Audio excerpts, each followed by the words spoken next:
First, let's welcome the governor to the show. Thank you. Karibu It's sana. great to be here. Yep. Good to see all of you. Good morning. You guys do an amazing job. I always watch this show.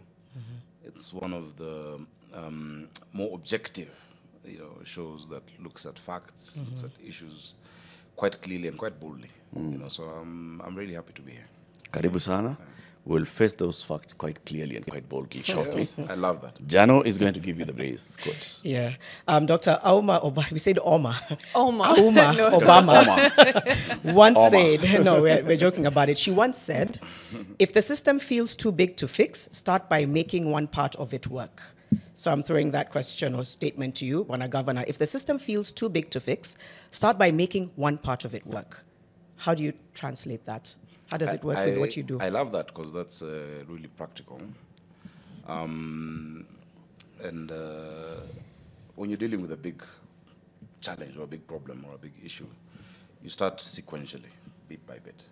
And with the question you ask, is the city working? I'll say yes and no. There are areas that we've made significant progress, and I'm very proud of the teams that we have, and there are areas that still have challenges that we need to sort out.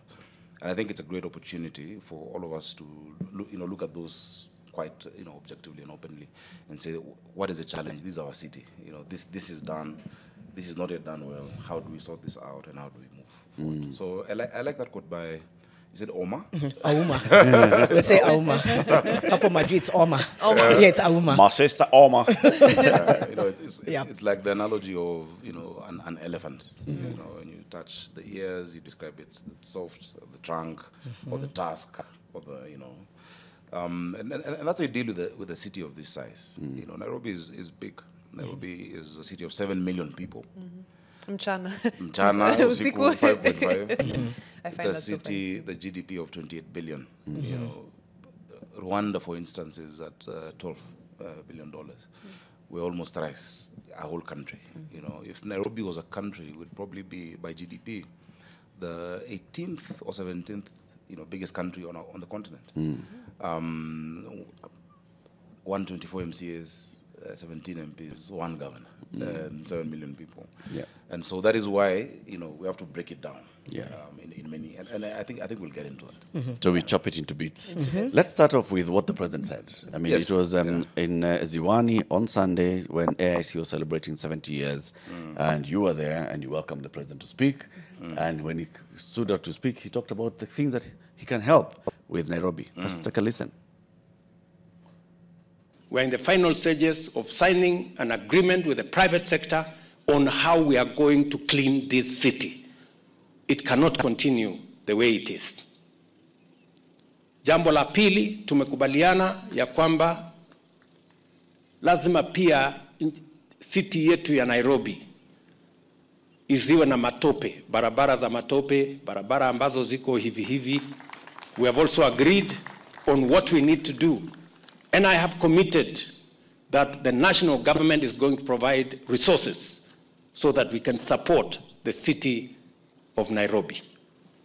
Na jambo la tatu, tumekubaliana vile vile ya kwamba hii city itakuwa ni city yenye iko na mwangaza. Tuko na giza sehemu nyingi. Na kukiwa na giza, tuko na mambo ambayo mnajua yanaendelea kule kwenye giza. So there it is, Governor Sakaja. The president saying we are almost finalizing a deal with the private sector on cleaning up Nairobi. Then the national government is going to put in efforts and money in running Nairobi. Everybody has read that to what happened in 2020. So can you clarify here and now, are you about to sign off some functions of the Nairobi City County government to the national government? Absolutely not. There are no functions that are going to be transferred to the national government. The last time that happened, during the previous regime, it ended up disastrously. You can imagine that in 2 years, and possibly those need for some collaboration. But you can imagine that in 2 years, that NMS left us a pending below 16 billion in 2 years. And the revenue that was being collected at that time. Some work was done, especially on walkways and Cabro and some health facilities that were not completed. But that was despite the county assembly having appropriated around 27 billion shillings to the same entity. The National Assembly also appropriating money to the same entity. And despite that, handling payroll, some projects being done by the national government, like Uhuru Park, etc., they still left a hole of 16 billion. And it's because of quick fixes, you had contractors, just being called upon, take this role, do this, but not being paid. And it's really unfair. You can imagine people took out loans, to do work. I have seen so many cases, and we agreed with the Auditor General that those bills cannot then be passed on to the county government of Nairobi, because when you invoke Article 187 of the Constitution, which is to, transfer certain functions, it is to help an entity. You can't leave an entity worse off than you found it, and that is what we got when we came on board. What the city requires is what is provided for in the Urban Areas and Cities Act. If you look at Section 6, it talks about a collaboration, because Nairobi is also the capital city. It's a seat of the national government, it's a diplomatic hub, and the areas in which you can be able to collaborate, with the national government. And so to give context, because to the contrary, instead of transferring functions to the national government, we've actually taken on some of their functions. Yeah. If you look at our schools, we've actually done an intergovernmental agreement with the Ministry of Education to provide meals in schools. That naturally would have been a role of the national government. There was a gap; they were not able to do it, because devolution is a great gift to this country, but it's based on what we call subsidiarity, the principle of subsidiarity, meaning a service is best offered at the lowest level compatible with the benefit of that service. 1 out of 4 children want to go into school in this city. I mean, I don't want to name any other county, but there were more kids out of school in Nairobi because of hunger than in some of the arid and semi-arid counties. And it was a big shame. We'll get into that. Into Dishina County and what you did. Yeah, so you're saying that you are not about to sign off some functions No, of the Nairobi City County to the national government. No. But the president is saying that the national government is going to be involved in some of these basic functions, like order, which you campaigned for, lighting, garbage, And it's roads, Matope. and so on and so forth. it's good for me to explain now In what- exactly what that collaboration looks like. What is that? Number one, to sustainably sort out, because that is one thing that I feel first cuts across all classes of the city. Cleanliness, our environment, And to sort it out, there are things that need collaboration with the national government. And I'll explain it systematically. Number one, the biggest issue had been manpower. There was no manpower to sort it out. The last time environmental staff were hired in the city was 1987. And so you'd find in an entire sub-county, you have maybe 3 or 4 people left about to retire. You can imagine where we are in Starehe. So from the CBD to South B to Ngara to, the whole of Starehe, 4 people, in their 50s. And so we sorted that out by hiring 4,000 young people who came on board. The second aspect was equipment. And that is why you had all these contractors. Huge bills, 1.6 billion a month, fiddling with the weighbridge, whatnot. And so we invested in equipment. I think you have seen, and you've actually broadcasted here, some of those trucks, the cameros that we used to call. But now, the difference was that you have the equipment, and we still need more. We need like another 100 and something trucks. Yeah, and there's a cost to it. But, so the kids collect the trash, the Green Army. They put it next to the road for it to dry. Now, when the exchequer release delays, all the revenue you collect goes into salaries, so your trucks don't have fuel. So we've created an entity that then deals with that. But the ultimate solution is at the final disposal site, where we're doing a waste-to-energy project. Now, the waste-to-energy project is where we need collaboration with the national government, as well as recycling. Because it is the national government that then signs a power purchase agreement through EPRA. EPRA is a national government entity, the Ministry of Energy, and those are the discussions we've been having that we're about to conclude. There's also another component of recycling, where the product of recycling the organic waste, 60% of our waste is organic in the city, and we do 3,200 tons thereabout every day in terms of production.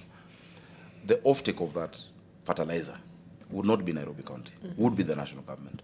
So those are the aspects in which the government is coming in to collaborate with Nairobi, not to collect trash. It didn't sound like that. It doesn't, yeah. Yeah, I mean, the president can It sounds like clarify an that. indictment of your administration. It sounds like that you're not able to successfully carry out. And I know you've talked about a little bit about revenue and budget, but waste, lighting, it almost sounds like not collaborative, but an indictment of your inability to handle these issues. We know No, how it's the president yeah. speaks usually. If it was like, we're doing this waste management, he would say exactly that. With Well- Nairobi County, we have tumetenga, tunapanga, and so on.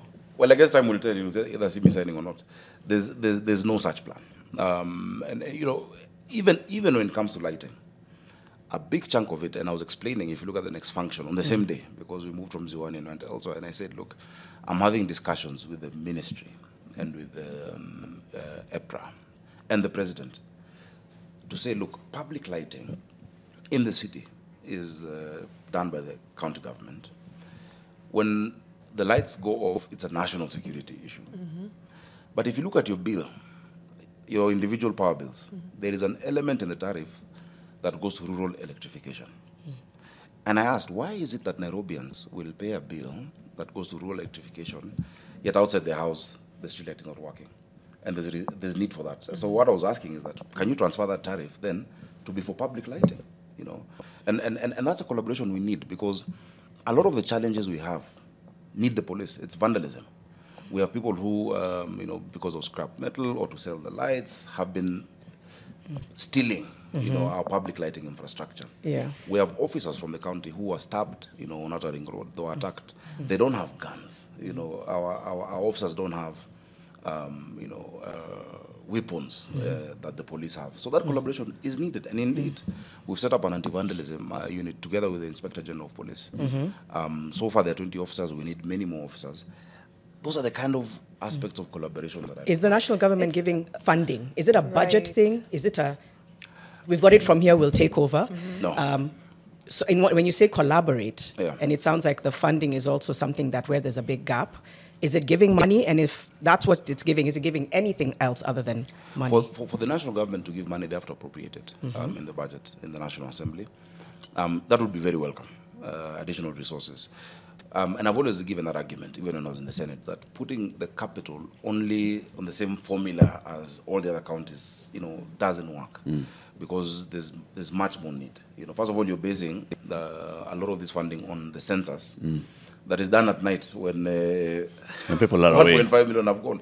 Yet the services are delivered during the day. You know, so it's very skewed. But for the national government then to commit to give a guarantee, for instance, to the investor who is coming to set up the waste to energy or the recycling plant, and there's a group from Ghana we've been discussing with. We've had those discussions as well with the president. It's happening also in Mombasa County, in other counties. That is a kind of collaboration, you know. But the mandate to actually sort out the city and the responsibility when it does not work rests with me as the governor. And so I must be able to use whatever facilities are there within the law, whatever options are there, including collaboration with the national government. There must be collaboration. You know. I know Mariam is about to come in. I just wanted to quickly look at a little bit of feedback as you come in and ask Jeremy, for example, asking how the governor's roadmap to address drainage systems looks like, Yes. the illegal skyscrapers that are coming up everywhere in Nairobi. In Nairobi, we hear the governor is allowing these things to happen, and land grabbing is already also becoming alarming. Emmanuel, that's from Ask Jeremy. Emmanuel Templar, I agree with the governor, his attempt to deal with hawkers, but the former deputy president sabotaged him, saying that his people needed to be consulted first. Just a bit of feedback as we get back into the conversation. Right. I know, Mariam, is something you wanted to follow up on. I was still on, I don't know, the tone of the president versus what you've explained right now. Yeah, that sounded like we need to make. I need to make Nairobi There are work. issues Yes, here, there are issues here. and I'm coming Well, into you And know, I'm coming to there's- sort them out. There's tone and facts. We can discuss tone. I share the concern. Let me tell you, when I drive around the city, when I walk around, I don't like seeing those hips. No one does. You know, no Nairobian, and we will fix it. We must fix it. That is a responsibility that we have. I share those concerns. Those concerns are valid. But we must do it in a sustainable way. We would not want to have another pending bills of another 20 billion because we just will come collect. There's an element of illegal dumping that requires that collaboration. And I will give you an example right down the road in Muduro. There's always, all these heaps, and people think it's from the market. You'll be shocked to find that part of it is probably your garbage from Nation Center, that is ending up there. It is not ending up at the final disposal. We have CBOs and private service providers who have been going against the law. So you collect the garbage from this building, you guys pay for it, whatever amount of money, and instead of going to the final disposal site, they dump it on the roads, they dump it, like at that collection site that we're calling Mudurwa. And it's illegal. So for me to be able to deregister them, I need NTSA to, cancel their licenses. I need the national government, to help us enforce that, because it is the mandate, of NTSA. And I also want people to ask themselves, where is my trash ending up? That's true, and we'll come back to the trash. Yeah. But you're right. You've also talked. You're right about the collaboration. It's very necessary for a city of this size, for the heart of the nation, region. the region, right? Then the question is, I feel like I know what the answer will be, but genuinely, is there a good case for having Nairobi be a semi-autonomous state? What would you call it? What's the correct terminology? A semi-autonomous something within, or Special administrative, zone. a special administrative zone. The challenge, sorry. Let me let you Or to let the national government have even more input, Involvement. in Nairobi management matters. The national government also has its own challenges. You people discuss it every day. There's no perfect administration. The challenge that needs to be sorted out is how we resource the capital. It's about resourcing, I mean, there have been great improvements on our revenue collection. From where we got it at around 10 billion, the first year went to 11.8, the second year 12.8. This last July we hit 13.8 billion. It is still scratching the surface. We need to get to around, even 50 billion. The potential is there. But many people are not playing their part. We want this quality of life in the city, but we're not paying our rates. And I'll give you an example. Out of 250,000 land parcels, for instance, in the city, we have only 50 to 60,000 accounts that are paying rates. Every city in this world, and I'm in many different forums, I'm in a class with the 38 mayors in the Bloomberg Harvard program. Their biggest revenue source is property taxes, property rates, Now, many people want that quality of life, but they're not paying. And I'm glad we now have a legal framework, the National Rating Act. You will see us clamping and auctioning, property, because people must pay for it. I was speaking to a colleague of mine, the mayor of Paris, Ana Hidalgo, and she came to visit us here, and we went to see some of the projects. And we asked her, what is your budget like? Her budget is 9 billion euros. Translates to what, like 1.2 trillion thereabout, for a city of 2 million people. We have 7 million people, and we are hardly hitting 35 billion, Yet we want that quality of life in Paris. We want those walkways, we want the city to be as clean as it is.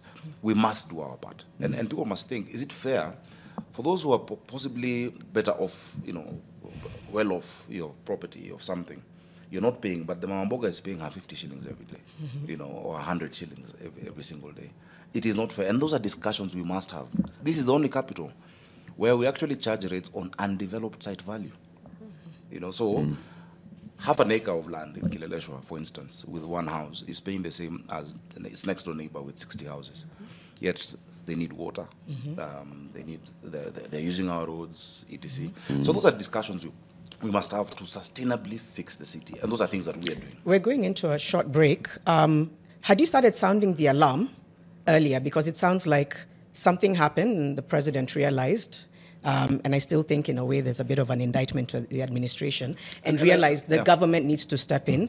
I'm just wondering where the gap is with regards to when you started sounding the alarm on the budgets that are needed, the role of citizens. It just sounds like something that kind of happened overnight as we all watched Nairobi become messier. I think that's the word I've been using. But you can come back and speak to us about that, because we do need to move into quite a number of other issues, the garbage, the land, etc. We are in studio with Governor Sakaja Arthur Johnson, Governor of Nairobi. Latif has set us straight today. You said it right. Latif is the one who helped us. He's the governor of Nairobi County. We can see a lot of your questions coming in. We have him for quite a while, so stay with us. Fixing the Nation, one conversation at a time, coming up to 7:30. Now, we're getting back into the conversation. Just some quick feedback. We're hoping to see if we can get through it.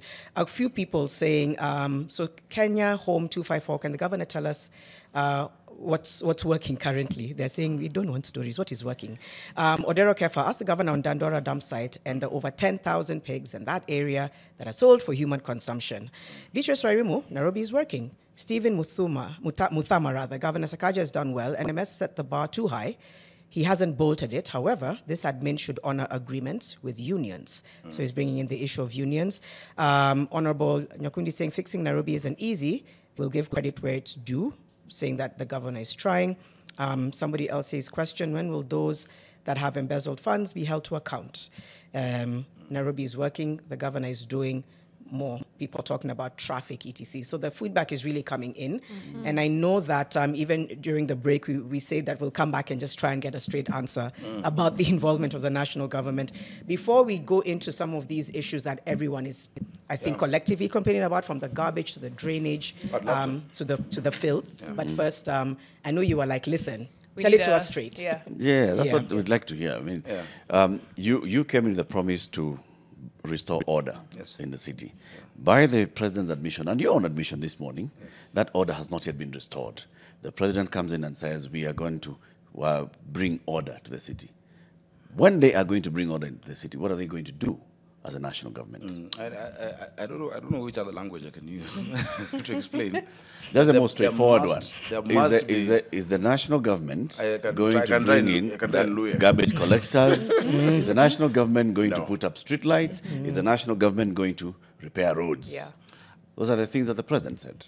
Again, to answer, the collaboration on waste includes the offtake of the energy and the recycling.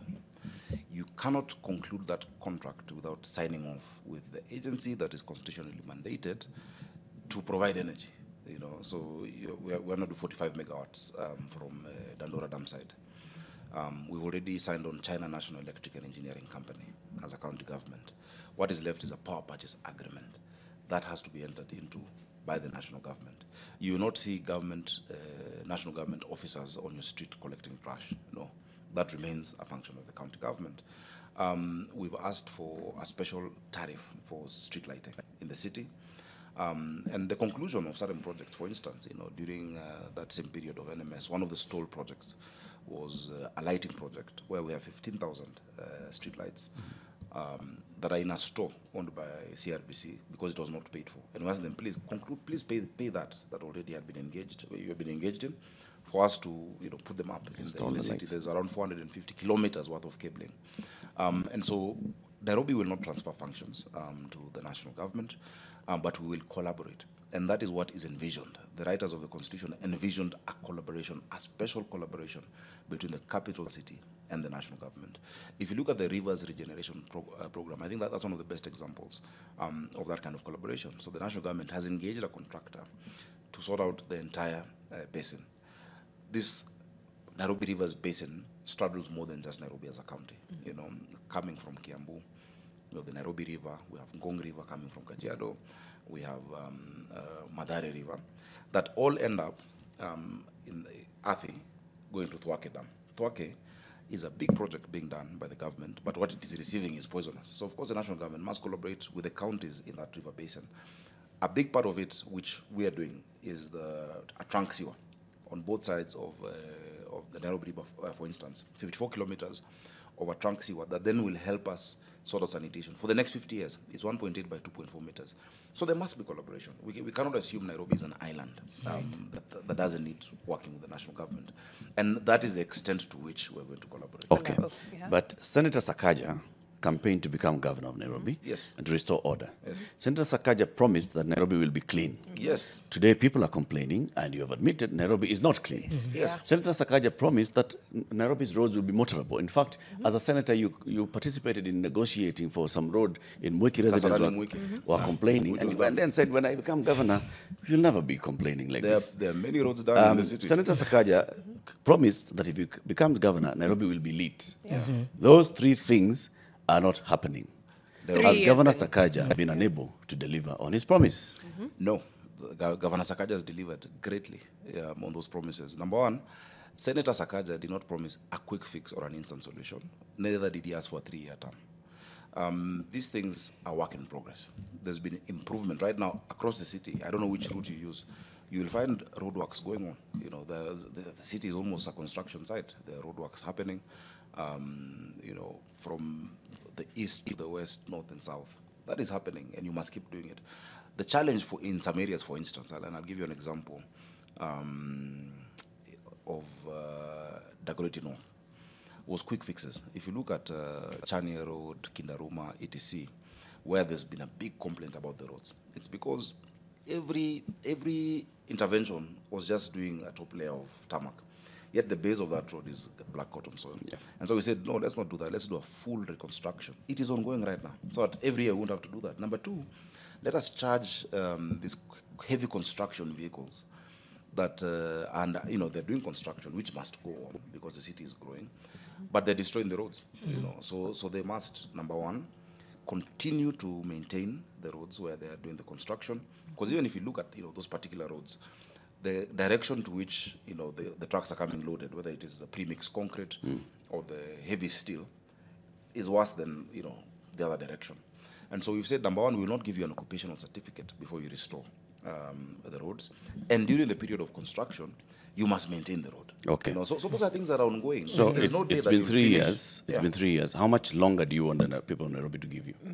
Because you're saying it's not a quick fix. It's not a quick fix. There are things that will be done in our first term. There are things that will be done in our second term. When we're done with the first term, we'll be able to say, look, this is where we started. This is what we've been able to do. And that's accountability. Second terms aren't guaranteed, though. None is guaranteed. And that's why you'll have to come to the people and say, this is what we've done so far. This has been the bigger challenge. And you know, you But asked a if question. not in 5 years, then in how long? And let's go maybe start with like waste management. You've talked about the trunk sewer. That is a heavy investment, big project that requires time, requires money.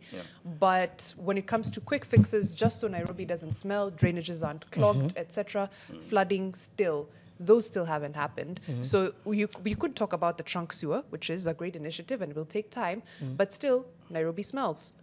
It's filthy. And that's what we have to work on every single day, Miriam. There's no button you'll press and say, okay, stop being filthy. It is do the waste to energy, sign that contract, engage more equipment, do collection points. If you go, for instance, today to Kangware, Gitanga Road, there used to be a very huge heap, you know, that would close the road. It is no longer there because the people who are illegally dumping, and I spoke to those young people, they told me these companies are paying us 2,500 per load to dump the waste here, not go to Dandora. And I tell them, okay, guys, how many trips do they do? 3 trips a day. So you're getting 7.5. For now, let me pay you 10K per day to tell them not to dump here and for you to take care of the place. And it's being taken care of. Well, And Wesley of Kangware is actually saying no. Please ask the governor about the ever-existing garbage from Gitanga Road in Kangware that has affected the lives of the estate residents. The garbage has even eaten part of the road. There's a food market there. They're residential flats. The smell is unbearable. I think let's thread the way Mariam started. Garbage, lighting. We'll go and talk about the relationship with, you know, Nairobi City Council. But let's actually address these key concerns for Kenyans. And let's just thread. So garbage collection. You're saying one thing. I think residents are saying. So what's in the interim? What happens? We just try and jikaza with the smell. No, we keep and the collecting dirt. it. We keep collecting it. Let's also look at our response. It's a shared responsibility, you know. And I'll give you an example because we are going to engage in those campaigns and we're going to talk to the people. That's why I'm here today, you know. I was in a market and I've given this example before. It's very interesting because I know this lady, you know, in Kahawa West, and you know, she's selling groceries. So akona nyanya, kitunguu, maembe. Then she says, hey, Governor, karibu sana. Habari, mbona kuna takataka hapa? So I ask, takataka gani? right in front of our stall, there's a maganda of mango, orange, what she is selling. You know, there's also the responsibility of the citizen when you throw trash out of your window. There's what we must do as a city, you know, and you will see that difference. I agree it goes both ways, but So nilimuuliza kweli ni sawa mimi nitoke city ulikuja kukuta hii iko mbele yako. The law that we have, you know, the environmental management law of the city mandates you to take care of 10 meters from your place of work or your house. That is the law that we have. But people are disregarding that. do we We've have an installed bins. enabling environment for those? Because yes, the bins are one. Like an easy example is the CBD. You start when you're around Kimathi Street, you're on Koinange Street. There's a bin every few hundred meters. You toss, you toss, you toss. The further down you go, the less the bins become. But the and bins then there. as you there are bins. Sorry, Mariam. There are bins, but not as many as when you're on this side of town. And then the farther you move from the CBD, again, the farther the bins are. So there is the responsibility of I need to keep my environment and 10 meters within me clean. But the larger responsibility of collecting the garbage, making sure there's no heaps on Gitanga Road, like Wesley saying, the infrastructure, that still lies with the county. Of course, And and 3 it's something years that must in, continue. I don't think garbage collection and disposal. I know it's a massive behemoth and Dandora is full and all of that, but I think there should be some quick fixes such that Nairobi doesn't still smell 3 years in. And you will see it. You know, you will see it because working on these things structurally has now given us a platform to be able to sort it out. You know, in a sustainable way. Not that, you know, you find this month it is clean, the next month the exchequer delays, and then because it's delayed, garbage is not collected. It must be done in a sustainable way. And I will fix it. I take responsibility for it. You know, I have to fix it. And so... Can people get a timeline? Yeah, right. Because right now people are living with We're in future tense. garbage outside their doors. And we'll go to lighting as well. I would not... I don't want to say trivialize, but abuse the trust of the people by guessing dates. You know, I would not do that. I can give you a fixed timeline on, for instance, the sewer. You know, January 2027, we'll have sorted out the entire trunk. You know, that is going to be done. Waste management is a day-to-day thing. You know, we produce these tons, 3,000 tons a day. Once we sign in, for instance, collection is a bigger problem. You know, which immediately, you know, we'll see that. Actually, yesterday we were doing evaluation for some of the contracts around that. That was yesterday. To build the waste-to-energy plant will take time. But before it is done, we still need to manage and make Dandora an engineered landfill, you know, work with the communities that are there. And there's no administration that has ever gotten to the point we've gotten to where you have a project agreement on the waste-to-energy. Lighting, you know? people are saying it's, as the president Nairobi's said, dark. extremely dark. The fix there. Lighting, as I've said, one is the issue of the tariff. We want to do 70,000 new lights that we require. 15,000 of those are already available, which is what is with the company that I mentioned. Even within a month, you'll see a big difference. You know, already people are seeing a difference in many parts of the city, where you had these cables. In fact, we've had to do some things like cutting the cables at 20 meters so that it is not valuable in the black market, because people would steal them and then sell it as a big roll. We're doing all of that, and you will see a big difference within a month. You know, in the area of lighting, we've got into a proper arrangement with Kenya Power, you know, to sort out legacy debt, and within our monthly payment for them to also help us install more lights, and that is a collaboration that is working very well. What's been happening over the last 3 years with regards to lighting? Because you're saying in the next month, but it's been 3 years of administration. No, it's been increased in many places, Miriam. If you, for instance, there was no lighting between the junction and Karen. Yeah? That's true. There's There lights is, there, yeah. You know, and there are many places I can explain. You know, look at Outer Ring Road, look at the lighting, and remember the other agencies are also involved, and that's why I always bring a round table, because, for instance, if you look at Langata Road, yeah, which is under Kura, they're doing construction between Galeria and Karen, and in that construction, all the lights were removed. You know, so we have to work with them, tell them, please, as you do this, the people are suffering. So let us restore those lights. And there are many examples of specific parts of the city I can explain. So it's not that we're waiting to now start Outer putting Ring, lights. Gong Road, Langata Road, major roads, sometimes still dark. But then when you think of the actual roads that most Nairobi users use, still quite dark for the most part. Give me an example. anywhere estate along. roads. Yeah, estate roads. Any in estate road. Kileleshwa, the lighting has been done in the estates. We have had issues of and I'll give an example. If you look at Oloitoktok Road heading towards St. Austin's, the young guys were there, and there's a young man called Savula. They actually themselves arrested the guys who are stealing the lights. Vandalism is continuing every day, and so that is where we are saying, look, we need national government officers of police to help us with the issue of vandalism and theft. So there's no, I can't say we'll launch 70,000 lights on December the 2nd, no. But we must continue doing it together. And there's a responsibility of the people. I've seen people posting photos of vandalism on the road and putting it on TikTok. But they're saying, on top of that, just send a text to 988 and say, in this place, I have seen this person doing this. Say, Kasarani, Mwiki Road. This is happening. Send it to us. We're working with the police to actually respond to those. I would have hoped that you actually would give us those numbers. 988. Because not the emergency number. The number of lights, and since this administration took over, we had these sections of Nairobi that were dark 24/7. Well, Okay, I can for the vastness of the night. Now I can give you that. we have these that are well lit, 7 nights a week, 7 nights for the entirety of the night. The lights are on. Okay, not the ones where they are on today, and then tomorrow they are off for 3 days, and then they come back again, they're on, and so on and so forth. And you have the capacity for that. And that's why I believe you have ward administrators, people on the ground, to make sure that these things are happening. We can share that information. I'll be able to. Before we finish the show, I'll give it to And you. also to say, Give it to the president as well, because even he, as a Nairobi resident, he has seen that. what's happened. Yeah. Well, I think we're around where he lives is light. But there's another round he takes. But we will definitely share that information. Still on order, and Mariam and Eric, I don't know whether there's something else, but again, parking boys, borders, I think it's still in line because we've talked about vandalism, we've talked about what's happening, especially in areas like the CBD. And you also saw, because you're watching what people are posting, there does seem to be a surge in the number of street families and just insecurity, theft, and robbery that's happened. I don't know, it's like this year alone. Again, it's anecdotally, there just seems to be a surge. And because we're talking about these issues that are really affecting Kenyans, talk to us about what's happening and the plans to address that, especially if we start with the street families, border rules and the reckless driving. And then finally, we'll also look at the Matatu terminus, because these are all of public interest. So the street families. Of course, street families, borders, what you're talking about, including insecurity. Again, those are shared responsibilities. Because security is something that we must collaborate on. It's not a county function, but it's a national function. You've seen us sitting down with the IG, going around the city when there were big cases of robbery.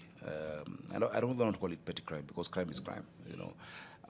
They gave a report. The OCPD of Central gave up. Central Police Station gave a report of the number of arrests that were made, around 300. We can't arrest those people. It is their work, the National Police. But we're working together, despite that, to reduce. And I think it speaks to a bigger challenge within the society. When you see street families, it means there's an economic problem.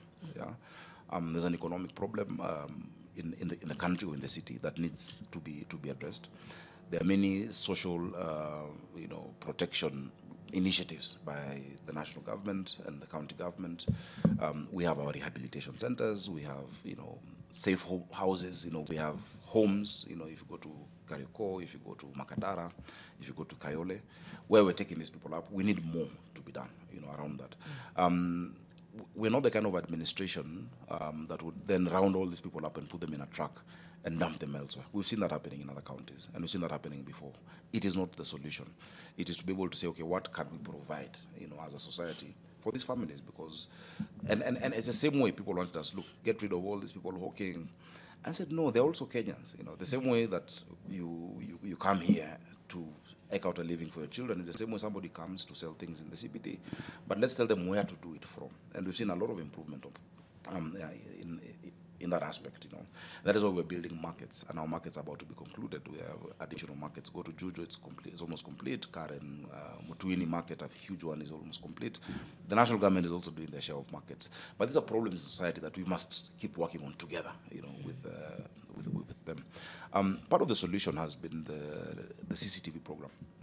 Remember, there had been an initiative with Safaricom in the city, we started working on with them when the IG was Kome. A big percentage, 75%, were not working at that point. It is, again, their responsibility, or rather their function, but our responsibility jointly. And we've been talking to the PS of ICT Tonui. There's an integrated traffic management system that is also coming with those cameras. It's being funded by South Korea. And in a short while, I hope, because I'm pushing them to conclude it, apart from the command center that is being set up at City Cabanas, we will have now more of the security cameras across the city. So all of those, Janet, you asked when did we start sounding the alarm. I mean, if you look at the archives, from 2022, I've been talking about, it's, the issue of garbage and what we need to do. The process of hiring these young people started then. They came on contract. They're now a PNP. The negotiation to, first of all, get a specially permitted procurement process to engage the Waste to Energy started 2 years ago.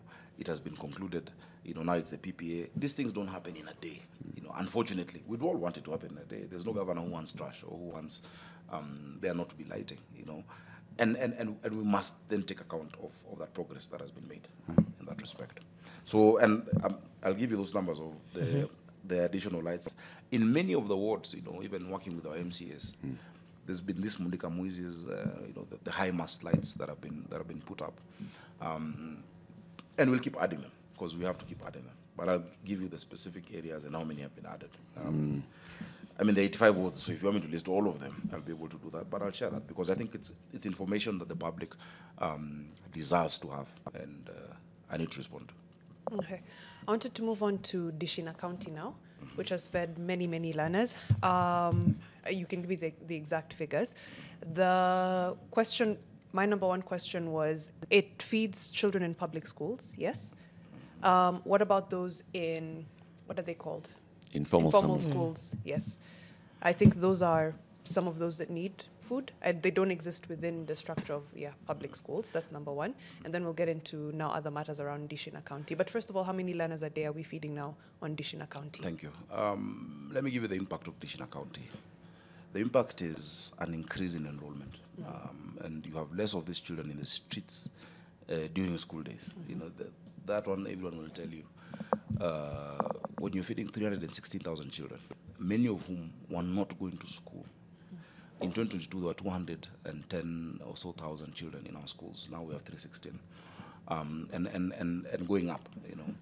I talked to a lot of the head teachers, and they tell you the waiting list in their school is 4,000 kids, 5,000 kids who want to come and join the schools. The schools are full to capacity.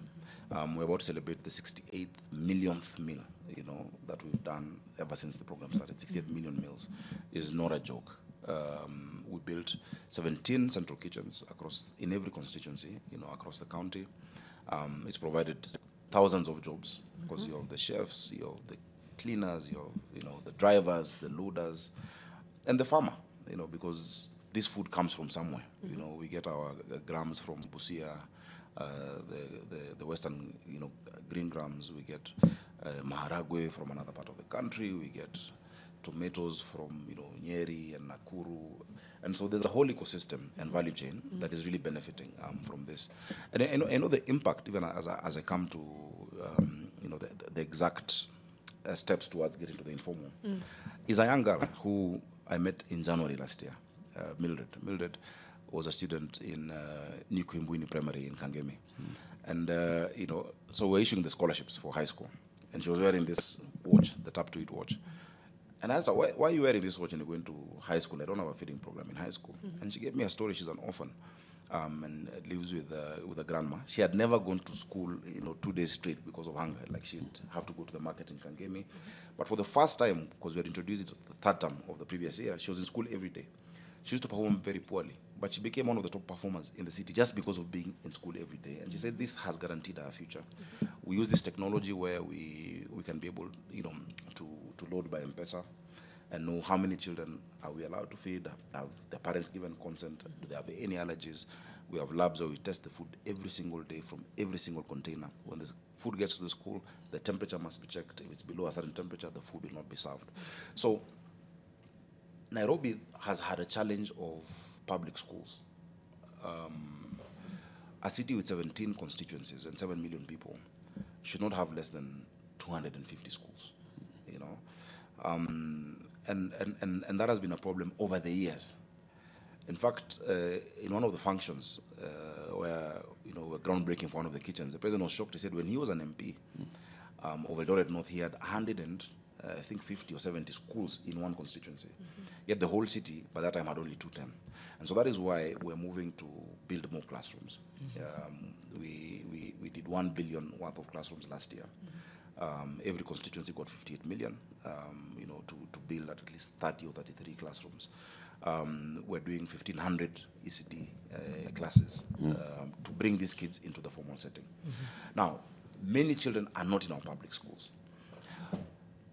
I have had an argument with many people, including colleagues in the Senate, when they say, don't do dish in a county because you're not feeding those in informal schools. Governor, Yes, I was going to say, we have to go on sorry. a short break. We do. Okay. Sorry Yes. to interrupt. But we'll just hold that Yeah. thought right there. Yeah. And just for context for our listeners, Yeah. a lot of learners in informal settlements don't go to public schools, they go to Yeah. informal schools. They're called And that's where, APEDs. sorry, Up at school. Alternative provision of basic education. alternative provision of basic education.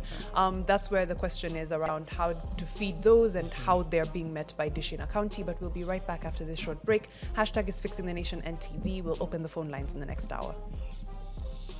Yes, we'll sample the comments, come back to a question, and even run some sound bites of Yeah. people who've said something on the streets.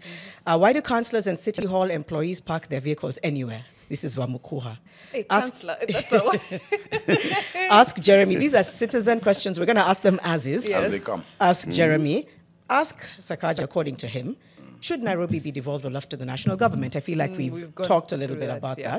that. Those saying that the governor is working, they don't know. I don't know if they're going to Nairobi city on a daily. They need to say the truth. The Makatiani says we shouldn't have to poll on what's working and what isn't. Evidence of functionality presents itself and doesn't have to be shouted. Okay, we need to give the governor more time to work. That's from Eagle. So a lot of people, it's very mixed. And I think a lot of people are still saying it's mixed. Some people are saying we still need to understand the functions and why we're not seeing a change every day. I know the governor has said these things take time. I grapple with that because it means that the residents of Kangrai will still wake up to the garbage and the dirt and the health risks, even as the governor says, we are working on it. I always struggle with the in-between, because in the in-between and the now, people are very frustrated. They don't feel like the roads are well lit. They don't feel like the garbage collection is happening. They don't feel like the waste management is being handled. And even if they can call 988, what do you do in the interim? I don't know if the governor will, I think he'll say they wait, which is not satisfactory to Kenyans. You don't have to think what I'll say. Ask me, I'll say. Just putting it out there. Yeah. We will take these citizen questions soon. I think it's important we address them. But yeah, Mariam had asked about Dish in a County, and there was a question around the informal schools. informal Yapet, schools, yeah. which is alternative provision for basic education. Yeah, those learners, how do we bring them into the fold? Because they are the ones who need this provision of food I think the all- most. I think all learners, of course, All need but it. you know what I mean by the most, right? They are at a position of disadvantage. They are most likely coming from an informal settlement, so they need Dish in a County's intervention. They do, and I'd love to feed all of the children of the city. But that speaks to resources as well. You know, if we are to, we've done 20 of those mega kitchens. We've mapped out the informal schools to the nearest public primary school, where ideally, at lunchtime, the children can leave their school and go to this public school, and it needs another 68 kitchens to be built. To be able to get to them, it needs an extra budgetary provision. Remember, the parent pays only 5 shillings. You know, the meal is around 45 shillings. You know, and I'm saying around 45 because prices of things change. You know, the tomato today, tomorrow is different. And so, what we're doing, we brought regulations to City Hall, to the County Assembly, where we'll be establishing a public-driven board for Dish in a County. Which has different players from the private sector, individuals, a secretariat, so that even you as a Nairobian can say, I want to adopt and feed a child for a month. I want to feed a child for 2 months and contribute towards it. I think that will be able then to help us net in more many more children. But I'm glad you appreciate the need is there, and there's a need that is being met. 316,000 children are eating. I want 1 million of them to be eating. Yeah. I think, I don't know, I worry about interventions like that because then they are reliant on, my Goodwill. Yeah, my goodwill. Nikijisikia leo, nalipa hiyo 20 bob. Nisipojisikia. Well, everything that we run in the city is reliant on people's goodwill because people pay taxes. That's how we fund all our programs. Taxes on goodwill, though, they're mandatory. Yeah. So it's resources, it's all tied to resources. When the resource envelope increases, we'll be able to increase it. Okay. For now, and you see, we also don't want to charge parents more money. Even that 5 shillings, there are some who struggle, to pay the 5 shillings per day. So you start with where you have a direct responsibility, which is the schools that you run. And then you can extend, not every program done by every government to just every person. In an ideal situation, be able to do that. But we're grateful that we've moved from 0 to 316,000 children. We want to, in fact, we want all those children to be in formal schools, ultimately. Yeah. And if you ask the APET people, Mwakono, who is the chair, I've had these discussions with them since I was in Senate. This thing didn't just start yesterday. We've had those discussions. That is why we're building those classrooms to bring them into that. Because those schools, I don't know if you've seen any of those schools. It's a school that, on Sunday it's a church, on Monday it's a women's meeting, Tuesday it's karate, there are 70 kids, 50. It's really a tough situation that these kids are in. And so the real fix is to build proper public schools, in the city. That's fair. Now, that is not a mandate we have as a devolved unit. Before we move on from Dishina County, quick question on the transparency of what agreement exists between Food for Education and Nairobi City County. Yes. What is there a formal agreement? What does it stipulate? Yeah, walk It's a us through contract. that. I mean, there was a public tender which had certain requirements. We wanted, of course, somebody with skin in the game because they had already started doing such activities across the country. Yeah. Starting from Ruiru, where they had set their first kitchen. When I was in Senate, I saw one they had done in Mukarara Primary School in the Greater South. And so they bid, and they won. And it's a public tender. It is about them. And on top of running the program, because we pay for the food, they're also able to attract donor support to themselves. To be able to subsidize. Because 45 shillings, if we were to charge the parents, 45 shillings, many would not, be able to do it if some are struggling with 5 shillings. Yeah. And I'll give you an example. I took the French Minister of State, I think 2 years ago, thereabout, to one of the schools in Nairobi, Olympic. And she saw that program, very impressed, and said, look, why don't we support with a grant of €1 million that then would help the 10%, because it's normally around 10% of parents who can't afford the 5 shillings, and that was given directly to Food for Education as an entity. And so this program is open to audit by the Auditor General. And the reason why I'm saying we are putting the regulations and want it to be more public-facing is that even, if you can get some of the private big 5 audit firms, the KPMG, PwC, TC, to be part of it. This is a one program where I don't think it's so close to, the impact is so big, to families and livelihoods, that it must be beyond reproach. Yep. It really must. Speaking of, just before we move on, the Auditor General flagged about 145 million shillings donated by the French Embassy to Dishina County. Didn't flag, they asked about it. They asked about it. Yeah. Was that money traced? Because the issue Of was course. disability of 145 million given by the French Embassy to Dishina County. The audit process starts with a management meeting. You set the scope of the audit, and a question is asked and it is answered. It was responded to, and that is what I'm talking about. The €1 million. Oh, that's the one. That's the one. Okay. Yeah. Okay. €1 I thought it million was a different one. by the French government donated grant directly to Food for Education. Food for Oh, Education okay. for that. Okay. Before we move, then the seriously, on a seriously light note, one of those times when you and the president were touring Nairobi, you talk about chapatis, the president promises a chapati machine. And then it went quiet. No, it's coming. It's coming. One of them is coming. Why Actually, it's cost chapati? us- I mean, the kids asked for it. everybody looked at you and wondering, of all the needs that we have in this city, Sakaja, this is the one thing that you want to talk about. I can talk about everything. It doesn't mean that you only talk about. I mean, of all the questions in Nairobi, is this the only question you want to talk about? We can multitask. The kids asked for it. The kids love it. The kids enjoy it. The meals we give kids, and it's very different from other feeding programs where the meal is a boring meal and the kids hate it or they don't like it and it's not tasty. And the kids asked for it and said, look, why not? And it's not. We're not the first ones to do it. If you look at the feeding programs in India, where they have these machines, feeding 300 million children. So while it made for a good laugh and jokes, we're actually serious that that can be done for the kids. It's good. They enjoy it. They love it. These kids don't even finish their food. They carry the food back home to share with their siblings and basically their parents. chapos in a kam. Lazima. We need to move. I just want us to get through urban order and enforcement in some infrastructure matters.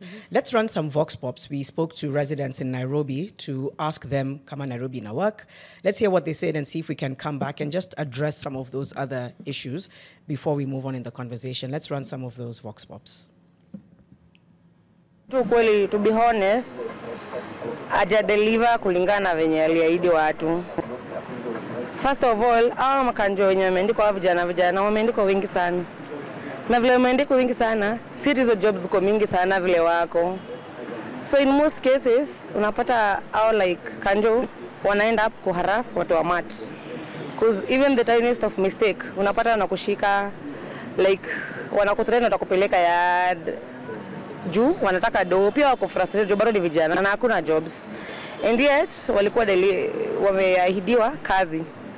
So unapata like wanaweza ingia kwa mat like wase kama watano. Wawezi shuka bure. Wanataka pesa. Secondly, unapata saa zingine wanaharass hata wase wako kwa motorbikes. Wanaangusha hata abiria, mse kama mbebo ati sijui hafai kupita hapo, sijui hafai. Hakuna kitu amedeliver hata moja. Juu ukiangalia kama barabara, hakuna security light hata moja. Hii kwanza Kenyatta magari zinagongana kila siku, hakuna mataa. Sasa kila mtu anakimbia kwenda zake, hakuna mataa hata moja. So ajali ni mingi sana. Tena takataka ziko downtown kama imekuwa dumping site huko Kirinyaga Road. Takataka huko zimejaa kila mahali. Mashimo kwa barabara imeharibika, drainage iko mbaya. Ukinyesha kutoka huko juu mpaka huko chini, maji imejaa kwa barabara, mpaka magari zinambemba. So mimi siwezi kuna kazi anafanya. Kwa maoni yangu anajaribu lakini kuna mahali hajafikia. Mambo na security amejaribu lakini kuna ukorokoro kwa ndani kama hapa town. Sakaja kidogo ametuangusha sekta ya garbage collection security. But naona anaweza improve in this remaining 1 point something. Sector ya garbage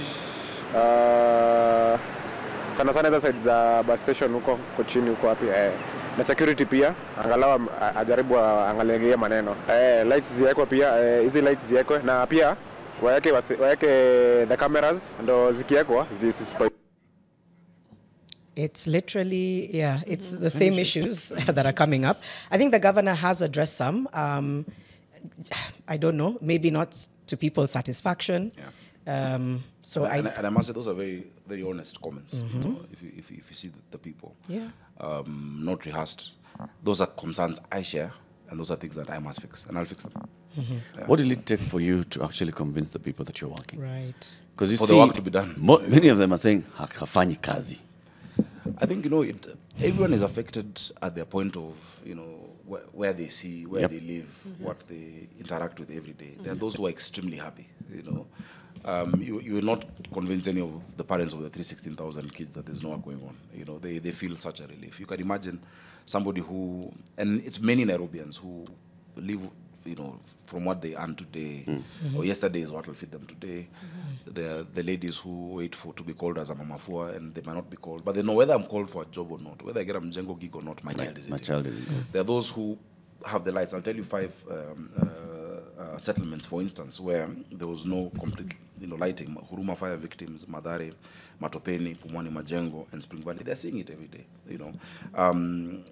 And there are many currently ongoing projects, for instance, on the lighting in Central Ward, Mwiki, Babadogo, Dandora 4, Ruai, Huruma, Kangemi, Pipeline itself, Eastleigh North, This is pipeline. and Nyayo High Rise. Yeah. So I'm talking about the lighting The project. lighting. This is lighting. This is actually what we call GNCCA Quarry Road. Now, if you look at such.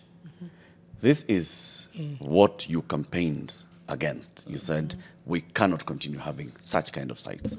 And for those who are listening to us on Nation FM, we're basically playing back, a clip of Nairobi and just seeing a street in Nairobi, and you're saying you actually know where this is. And you see, for instance, the road you're showing now did not exist before, because I know that specific place.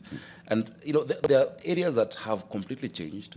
There are areas that we have not yet gotten to and will be able to get to. It's all about the resources. It's all about what is available. Okay. And that's why we'll want you to help us when we decide to do a public campaign on how to fund these activities, on how everybody does their responsibility. We will definitely do our part. But we need assistance, because when we say let's make the city work, it's all of us as a shared responsibility. In the meantime, the people who are working in that matope. There's no meantime. There's current construction going on. This was yesterday. It had not rained yesterday. And there's that's what I'm saying, all that matope. What do you tell them? Yes, So we have a county government, it's operating, and you've been saying we shall get there.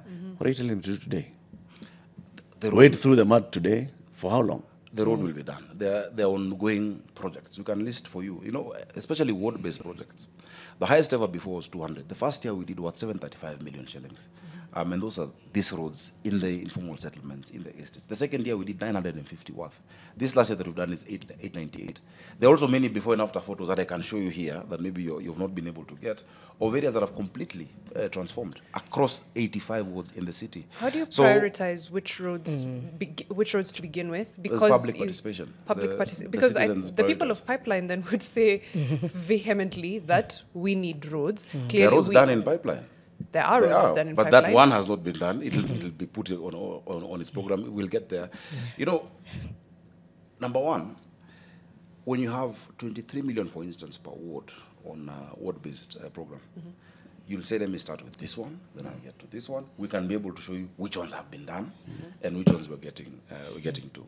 There is no way you will do all of the roads in the entire city at a go, unless you have the resources to do all of them at a go. Throughout the city at a go. Is part of the slow progress, quote unquote, part of the relationship that perhaps you have with the city council? And I'm just trying to draw the link between the collaborators that are supposed to make this happen and whether or not there is a collaborative spirit. And I bring that up because it may or may not be related. We recently saw many, MCAs trying to have you impeached. Do you also get a sense that you're not working as effectively with those who you could collaborate with to just progress things in Nairobi? Is there a link? No, that's a different issue altogether. You see, there are many stakeholders that you have to carry on board, and there are many challenges that then come up. For instance, a big issue that my members, I mean, it's a constitutional process, the concerns were very valid and shared actually with myself, was the issue of bursaries and scholarships. You can imagine we had 119,000 children on a bursary program, 119,000. 5,300 on a scholarship program, where you're supporting them from Form 1 to 4. And then it was arbitrarily stopped by the control of budget. The pressure from the ground, from the citizens to the local representative, of course, has to get ultimately to me. And I'm glad that now that's a matter that we've now been able to resolve. The checks are going to be issued, from first term. Those who have been in our scholarship were to make a payment. Currently, as we speak, it's at the COB for us to make those payments. Because imagine a child is in the second year of their education. They're depending on this program for 4 years, and then it abruptly stops. So there are many there's a lot of interplay. Right. Was that the only issues that the members of County Assembly had with you? Let me say, because I don't want to speak for them, I'm sure you've heard from them. A lot of it was just political management and relational issues, because they're elected leaders, and I've had many sessions with them afterwards, including the day before yesterday. Around 75 or so of them came to see me, and we had a discussion. We've sat with the leadership, we've sat with the speaker. It's what happens, and in many places, there's what we call the midterm. After 3 years, and you're seeing the election is coming, and your opponents also coming up. There are those concerns, So it's work in progress. We will keep talking, but I realize a lot happens, and of course I own up to where I've made mistakes. I own up. I told them, look, delegating political relationship was a big error on my part. Of course, there's demand on my time. You know, my phone is always off the hook. You know, because my younger brother and sisters also helped me by publishing it online, and it's out there. And so I may not be able to pick every single call. I may not be able to respond to every text, but we've agreed within different setups, like every 3 constituencies in a week. Come, let's talk. Another 3, let's talk. etc. Yeah. What was the give and take with President William Ruto for him intervening in the impeachment process? I think because of our great interaction, and very deep interaction, they understand the challenge that we have. Baba Raila Odinga understands it. He's been an MP for, I think, more than 20 years in the city, and he knows he was MP of Langata, and for the 20 years, he could see the challenge that the city had, and can then intervene. And remember, it's within a political context. He's a party leader, and so is the president. And so there also there are political considerations. But it was an intervention. I don't think we've seen it in any other county, which has gone through such a process. Just showing the centrality and importance of Nairobi as a county. Nothing else at play? Yeah. Like what?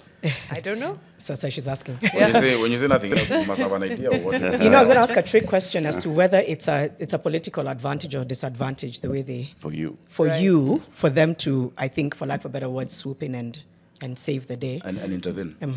Well, it's out there. Everything is subjective. I think it is a good vote of confidence by the top political leadership of this country that this is our guy, and work with him, and we're going to help. You guys work together. If the contrary would be, get rid of that guy quickly. He's Buddha and we don't want him. That would have been the opposite of it. And I really appreciate them because even as we discuss the issue of boroughs, for instance, where we've now shortlisted borough managers because of how big the city is. And we want it now to be in 6 boroughs. We had almost 1.5 years of public participation. Nairobi North, East, West, South. Dagoretis were saying we want to stay together. Raila Odinga, His Excellency, told the MCAs that, look, this is a discussion we had during the Nairobi Want conference, in the 90s with the Magic Mike and whatnot. And I'm very happy that we're moving there because they can see that there's progress towards somewhere in a sustainable way. Politically, though, there's, of course, what we call the optics. In December 2019, there was an impeachment drive by members of the County Assembly against the then Governor, Mike Sonko. It was about, issues of his impropriety in office and all, but then it also happened that Sonko had also been picked up by the EACC on matters of corruption. So that thing didn't move far. But you see, you could clearly see that Sonko was facing political pressure on his continued stay in office. February, he went to State House. He told us later that he was offered, some refreshment, and he signed off some functions to the national government. I was there. December that year, Sonko was impeached. Okay. Now there are those who are seeing that Sakaja, you've been called by the 2 principals, and they've called the MCAs, and they've come and intervened. If they called you to State House, and you offered tea, this time we hear that State House is tea, cappuccino, and cappuccino, and you told Sakaja, I promised the people that I'm going to come and sort out Nairobi. Sign here. This is how we're going to sort out Nairobi. To transfer functions. Yes. Yeah. For the 6th time on this show, I want to tell you, I will not do that. You'd rather? I'd rather not do that. You'd rather resign? I'd rather not do You'd that. rather face impeachment? I don't know why you want to put words in my mouth, Eric. I've very clearly said that I would not do that. We are working for the city. I have a mandate by millions of Nairobians, and it's also my responsibility to be able to explain the progress and the challenge and where we are.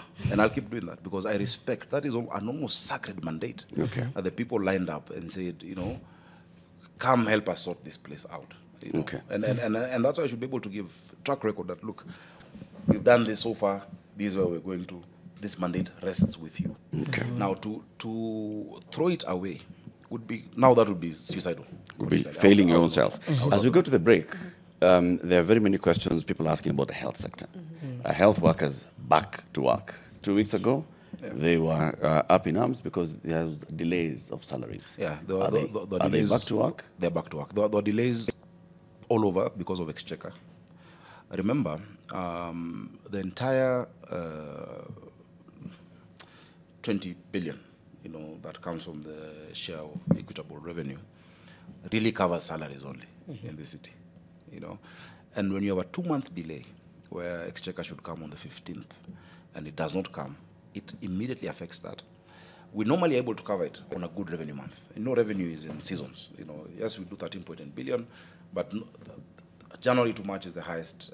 It's peak season because of land rates. There's a time for seasonal parking tickets. And so this last time was at the lowest revenue season, and then there was that Exchequer delay. So that was sorted. And I was really explaining that, look, when yours delays, it's all of us, we're on the same payroll. I have 19,000 staff. And I really believe in them because they work in difficult circumstances.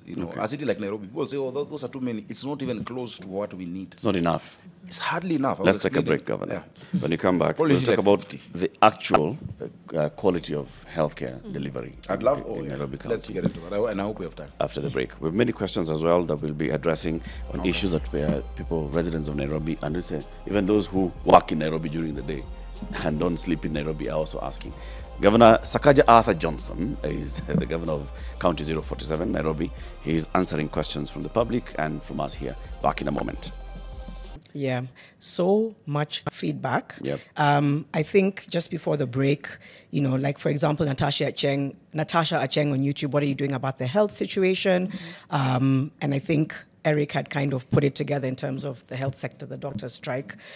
Maybe we can talk about that and the governor can give us an update. And then there's still a few infrastructure safety order issues around bus terminals. Terminuses. Yeah, that's what Terminal. Sorry, Mom and Dad. They're like all the fees we paid. I think we'll get to that. But first, I think Eric had asked a little bit about the health, whether the doctors strike and what's the latest update as Governor. So health is the biggest devolved function in the country. And the first thing I did when I got into office was to set up a health reforms task force.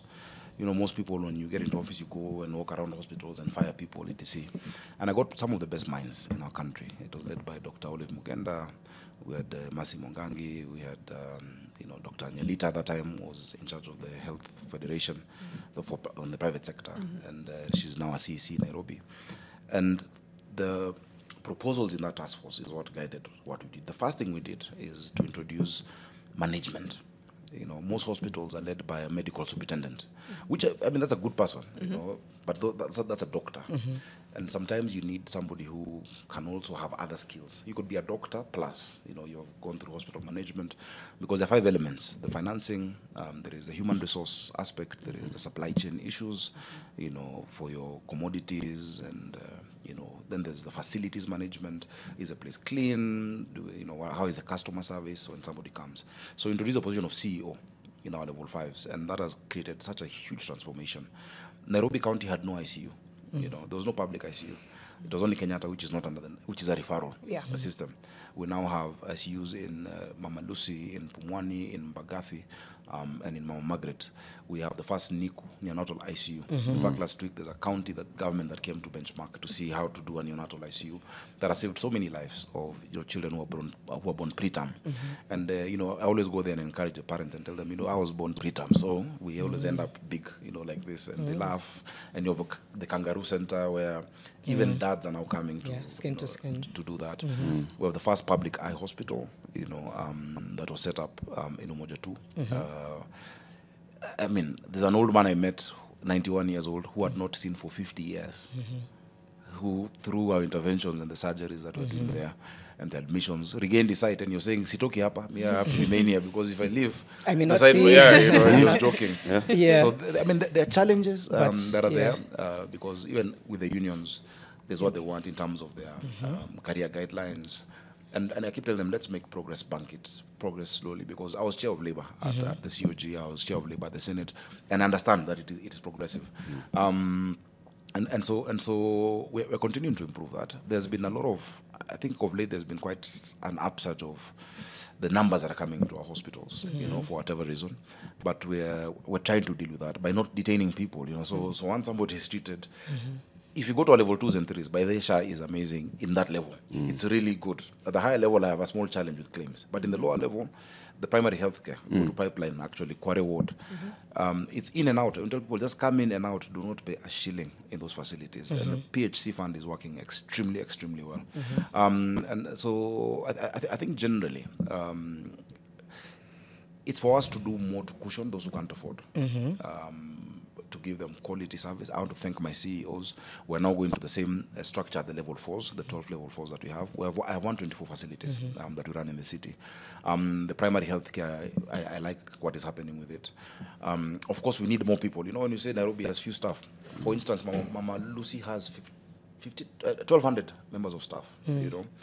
Mama Margaret in Kariobangi North needs 1,500 to fully, you know, let it function.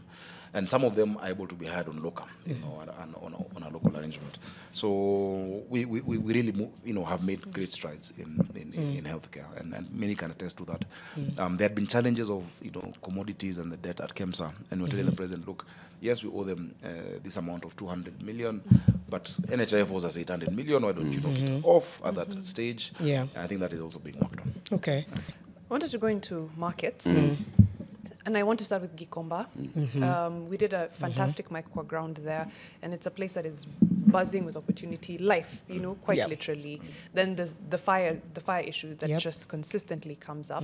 And you speak to traders and they're like, hapa tuhami. The minute we say they're constructing a new market to move to Kamkunji and then come back, they will take this land or they will take this space up. That's their number one pushback.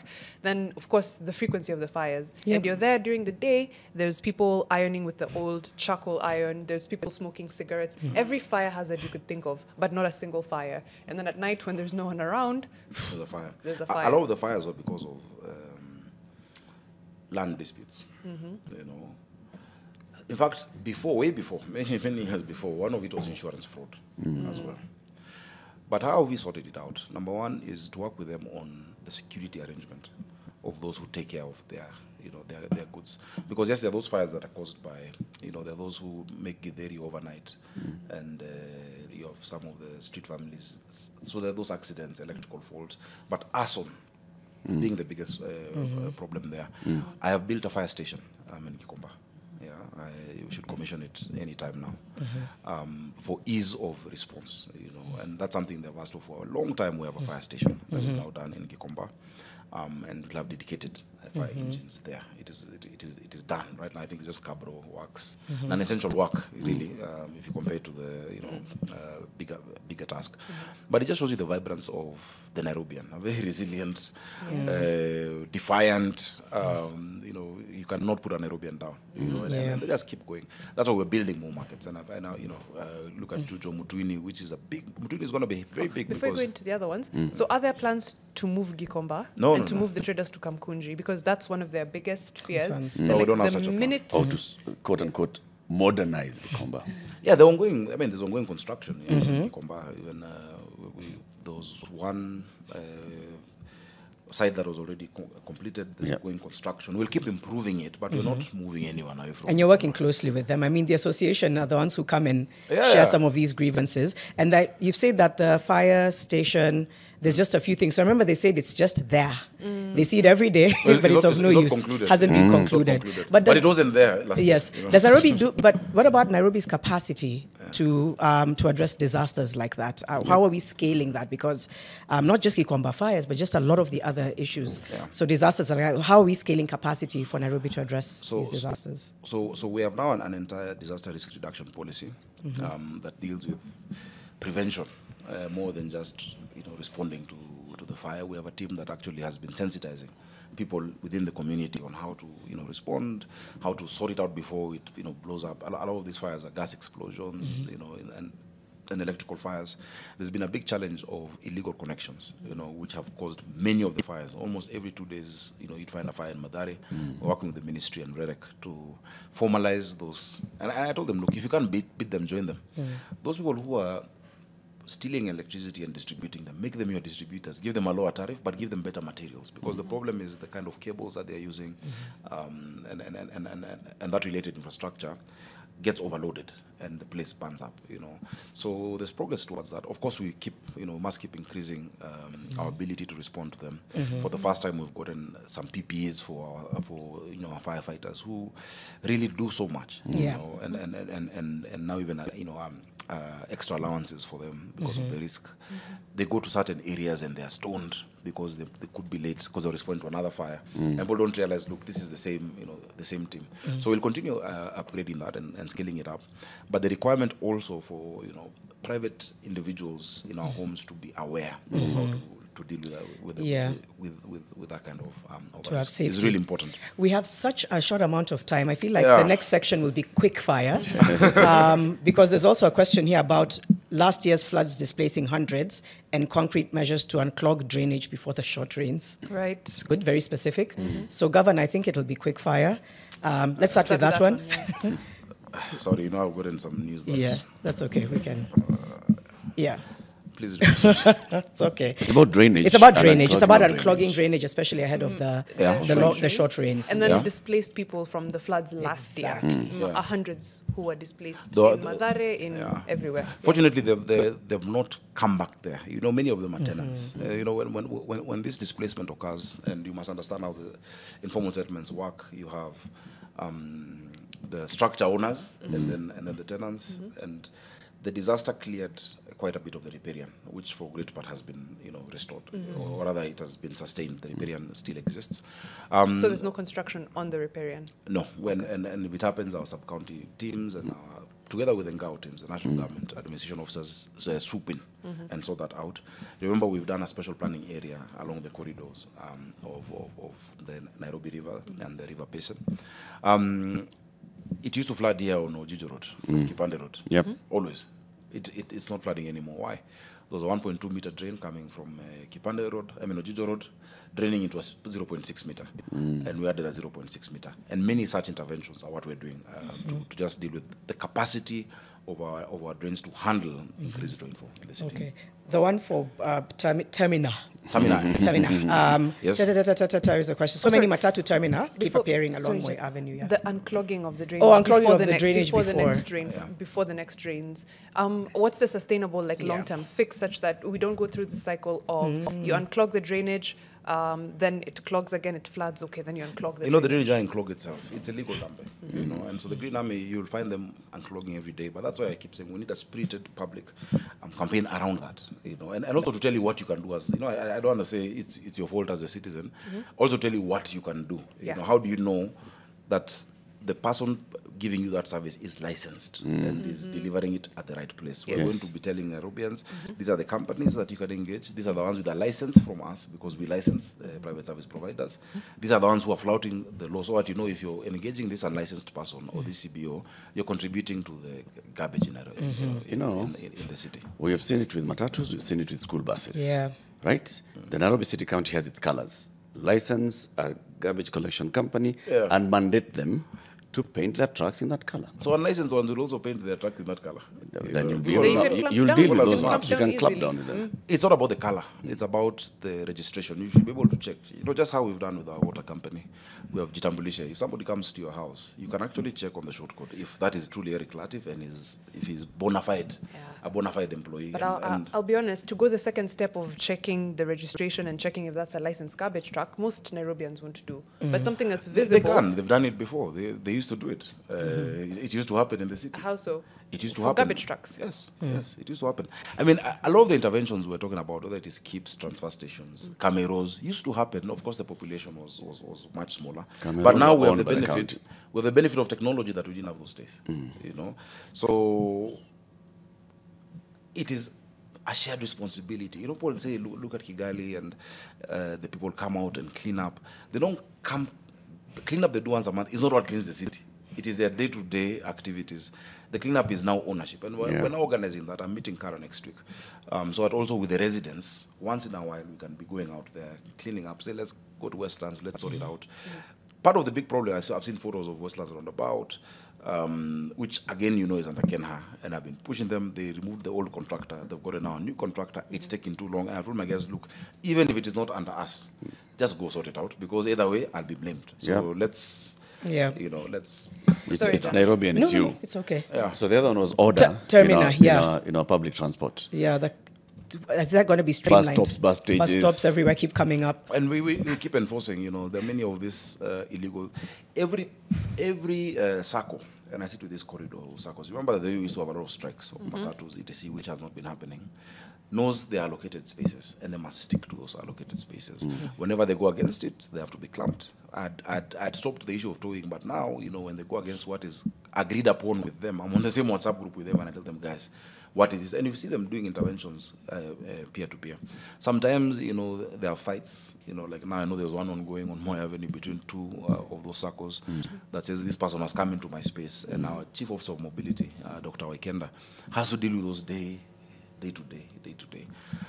Ultimately, it is the solution of the BRT, the Bus Rapid Transit, which we have really, and that's part of what we're saying, collaboration between county and national, because you see it's the national government that gets the loan for the BRT, and an Amata, which I'm the vice chair, but the chair is the minister of transport. We've gotten financing for line 3, already approved by the European Investment Bank, and the French Development Agency. There was a cabinet. It took me 2 years to get that cabinet approval, but we finally got it at the national level. You know, for the financing request is what's going out. Line 3 is a line from Dandora all the way to Ngong. You know, line 1 is being funded by the national government, and so there are 5 lines. There's a Ndovu line, Kifaru line. That is what we'll sort out, because you can't have a public transport system that the only thing public is the passenger. Yep. You know, then you have no public transport system. In many countries, I have friends who are even, you know, billionaires in New York. They don't own vehicles, you know, because they know I can get into the subway, I can get into you know, the train, etc. That is the ultimate solution. That still needs, again, that collaboration that we're talking about. Yeah, it does. Because remember, rail, for instance, rail is a national function. Yeah, rail and I think water transport. You know, that is a national function. But we're working with them. We need a metro. These BRTs are. What's the time frame for phase 1, phase 2, phase 3, phase 4? Phase 1, which is what has slowed down on account of that financing. You know. Request from the National Treasury was supposed to take 2 years, you know, and I still believe it can be done within those 2 years. If you look at the line that is supposed to be on Thika Road, no, people didn't understand why are you putting painting red, and I mean I was one of those people. But when you look at it, it's actually very close to concluding. It's just now blocking off the road. The matatu and you know, private transport operators have now shares in the bus operating company. The depot in Kasarani is 80% complete. And so we can turn it. So by 2027, we should be seeing at least a phase 1. Yes, we should. We should be seeing the phase 1 done. Central Park tunafungua lini? Central Park, you know, again, I think even there's a court order around that. The financing in the Ministry of Defense has been a challenge because they're the contractor there. And it is not in our hands. It was not handed back. Uhuru Park was handed back. Remember, it's the military that was doing that. Keep talking to the PS Defense and the Waziri, because people want to enjoy Central Park. You know, we love Central Park, so they can conclude with the contractor, or they can novate the remaining part of the contract to the county government for us to sort out. Of course, I'd rather they sort it out so that I can use that money on these other issues and that road in pipeline, and that's where we are. You know, so when, how much do you know? At what stage of completion are we? You know, and it's at 80%. It's more or less done. It's just payments that they don't have because the budget line was removed. So they need to get up, you know, an allocation in the appropriation. What do you call it? The supplementary. Is at the national government level. Yeah, we've talked about a broad array of issues. Is there a commitment that you can make that will happen in the next 6 months? Nasikia ukisema 2027. Beyond. The city will be clean. In 6 months. It must be clean. In you 6 will months. see an improved, oh my goodness. Let me tell you, this is the one thing that more or less my career is lingering on. I will clean the city. It must, lazima. Itakuwa safi. So 6 months. Even if I go out and do it myself, Tunaanza kufanya hesabu. you will see marked improvement in many of these places. Yeah. You know, the issue of the water tariff that we're discussing with WASAREP to include the environmental levy. But not increasing the water bill, but just how it used to be. Because, as I told you, the issue of people collecting and then the trucks don't have fuel is a big problem. You know? So that being sorted out can be done within 6 months. With WASAREP. Of course, I don't control WASAREP, but we'll have made our application and we'll have gone to that stage. There'll be a marked improvement. Okay. I promise. That one I must do. It's on live TV, It's so on we'll live hold TV. you to it. It's on live TV. There's, Actually, please call me 6 months from now. Which date is it? That will Call me back. We'll call you back. That will be the 15th of April. What is the one thing Yeah. you want to be remembered for, transformation-wise? If they say, Governor Sakaja If there's did one thing. this, it's the one thing that you say, I want my name on this transformation, what would it be? I don't know if it's one thing. Just offering genuine leadership, I think, covers everything else. I don't want to say I want to be remembered for a bus in South Sea or for or Dishina County or roads, but really just genuine leadership where we don't shy away from the problem. We say this is the problem we have. This is where we've gotten to. These are challenges. Come, let's sort it out.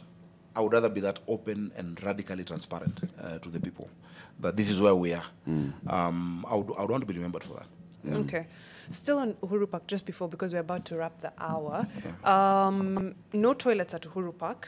Damage last year, never been repaired since then. The toilets were repaired. Toilets have been repaired in Uhuru Park. Yeah? Yeah. If They we were go- damaged during the I'll actually the go. I'd like to take a demonstrations. walk after. Yeah, they were damaged during the demos. They were damaged during the demo. We've done repairs. Sometimes there's need for more. You know, when you have a big gig, you add the portable toilets. Yeah. I'm working on restoring the Mau Mau monument that were again destroyed. Yep. We were to commemorate 10 years of that monument this October. But during that protest, and I don't think those were, it's all genuine protesters who did that. You know, The vandalism was. you know, you saw our elephants on the road, you know, our animals. But we've agreed with the person who did it that we can sort them out. It's the British government that actually had done it before, but there's no need to go back to them for that because of the long process. So we'll sort that out. I'm glad now the Mau Mau have registered their trust. It had taken a while. I spoke to Gito Manyara, who's done it for them, and we're going to contribute to those families that are still there, led by Gitu Kahangeri and the rest. But I mean, Uhuru Park is. Some people are saying it's open. People go there. it's They been really had a open, good time. It's been open. It's beautiful. We're maintaining it. We have our Green Army. Same thing happened at City Park, where there's been a ruling last week that the KFS needs to hand it back to the county because Oh, it it is. was not co-managed? No. They're taken over, and a fake title deed was created. You know, moving into the national government during the last regime. Yet you have the original title. So that is also being. That's also in the works. There was also a question about the unified business license, and whether it's just Yeah. affecting some sectors or I think there's some of those things like Oh, the UPP is amazing. You know, Unified there's been Business 6 licenses. License, the customer care center that you launched, Yeah. and the effect of that in terms of making government easier, and also there's a question of water in Nairobi. You've been talking about the Northern Collector Tunnel and connecting it, and water reticulation in Nairobi. Maybe we can just take a couple of minutes after this break, just so that you can respond to those issues. Yeah. So let's take a quick break. We will retain Governor Johnson Sakaja for a bit, so that he can conclude some of these matters that are big. In terms of water is a big thing in the city. There's nowhere where We made great progress on that. we I'd don't love to have a explain. river that you can tell people enda chota maji. It can only come to us. Yep. So that and more coming up shortly. It's coming up to 9 a.m. Good morning. Welcome back. Yep. Yeah.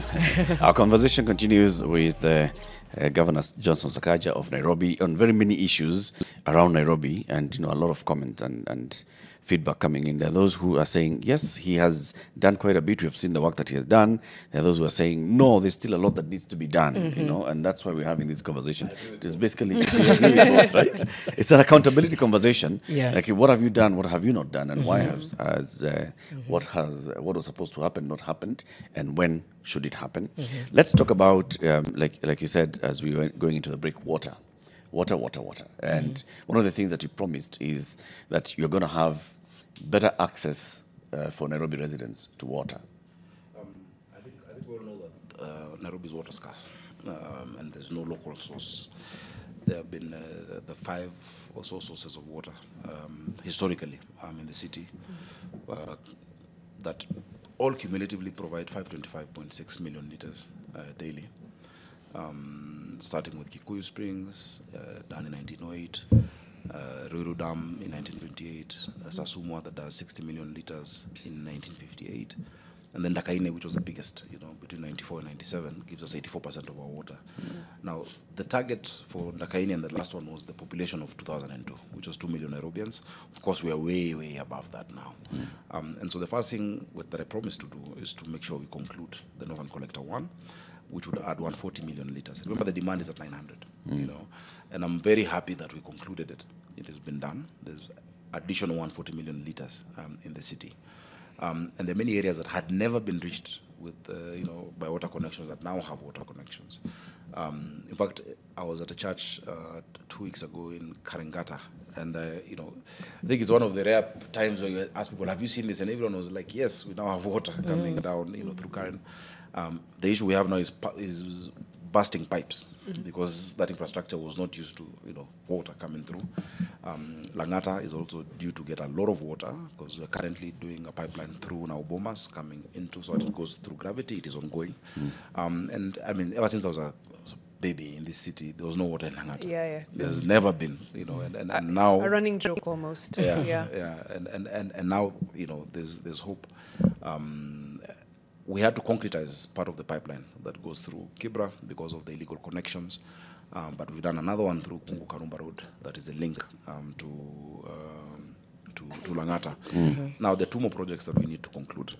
We have sought resourcing, that is Maragua 4 and Northern Collector 2.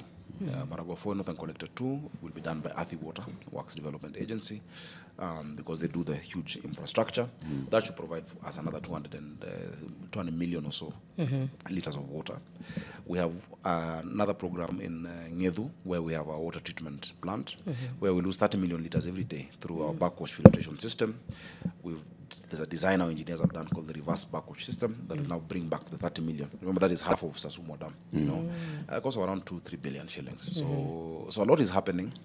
Of course, now when the water level is and the pressure is good, then we can, you can incorporate technology like SCADA technology. SCADA technology, then I can see as governor on my phone where there's been, compromise on the line, and to make sure that non-revenue water goes down. Because without it, when the pipe is, just some water and it's not flowing properly, you can't use that technology. You'll be measuring air through that pipeline. There used to be talk of a lot of these water cartels. I think the bowsers have reduced in many parts of the city. Because of the additional water, people who had been getting once are getting now more times. Remember, still there's that gap that is there. And we again are urging our counterparts at the national level to expedite that financing agreement on water. We had partners who wanted to fund $100 million for Maragua 4 and Northern 2.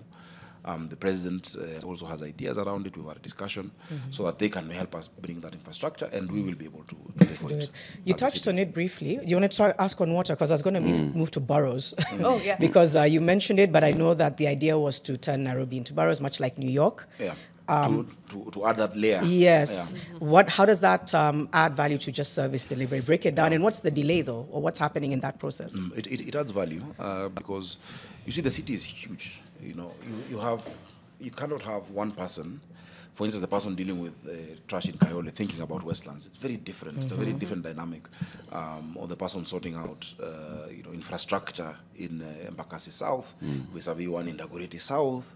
And so we had to go through the public participation, which was done successfully, even with the political leadership.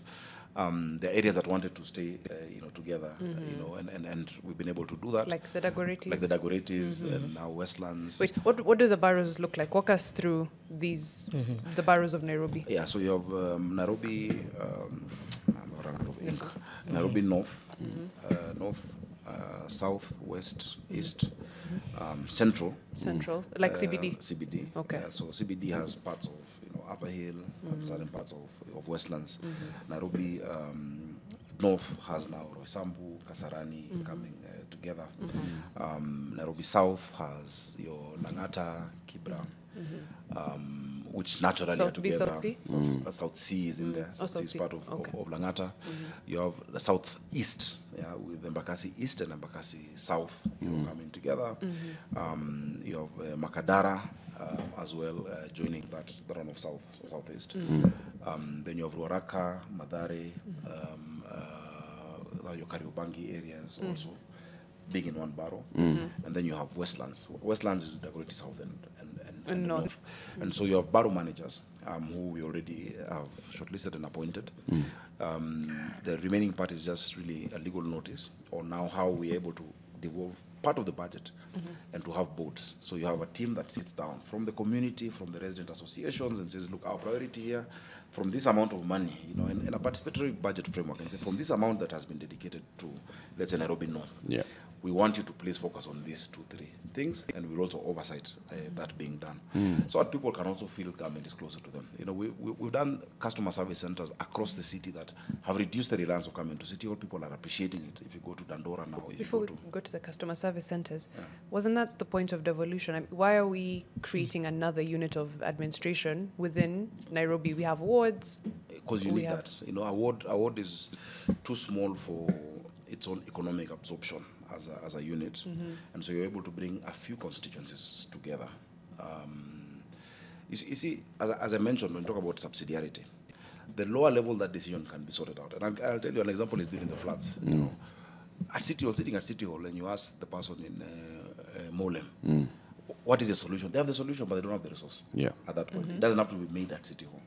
So this has worked well over. It is really tested to lower it, and you have those managers with resources to sort out quick things that don't have to come up to City Hall, and for the public to feel more involved, right. At that lower level. With 80% of like the collections already going to wages, again. It's not more staff. It's the same staff we have. You don't need to hire anybody more. Okay, we're not hiring anyone extra to be a borough manager. The borough managers are sub-county admins who've been promoted. Okay. And apart from one who was a former sub-county admin who had resigned to go vie in another county, and is one of those who passed the interview. And those are 5 people out of 19,000 staff, but who are going to add value, who can make decisions at a higher level, than just the one sub-county administrator, and who can be able also to take care of resources with the teams that will form there. Where does the borough fall legally? How do we then explain the existence? How do we devolve funds to a borough constitutionally? How does all this exist within the law? You can do that. That's why we have municipalities. You see, the Urban Areas and Cities Act talks about structures that you create, including the County Government Act, that the executive has the mandate to create structures to serve people better. Once you've created that through our assembly, we can be able to finance it through an appropriation. The leeway is given, through County Government Act and through Urban Areas and Cities Act. But you see, in the Urban Areas and Cities Act, if you look at what a place qualifies to be called a municipality and a city, it cannot apply to Nairobi, because Umoja would be a city, because it's based on population. At 250,000, you can be a municipality. At X amount, you can be a city. Nairobi would have 7 cities, So that's why the borough structure is what fits the county of Nairobi. Other counties like you see Nakuru have created the municipalities. Kiambu has Kiambu Town and Thika municipality, but we have boroughs, which is the equivalent. Sort of equivalent of municipalities within Nairobi. Yeah. Only that this time now also we have citizen more direct engagement with citizen. Yeah. Leaves the county assembly out, especially the ward, the MCAs in the wards. The MCAs will participate there. So if they participate, but there'll be no assembly per se. At that level? No. Okay. But then the issue then comes in with MCAs have been pushing for like ward development funds and all. Yeah. So does it now mean that we don't have to go into ward development fund because we're actually having a development fund at the borough level? No, we still do it. When we talk about subsidiarity, it's something at the lower the level that you can sort out a problem, the better. But now it is more... It's a wider look at what we need in this.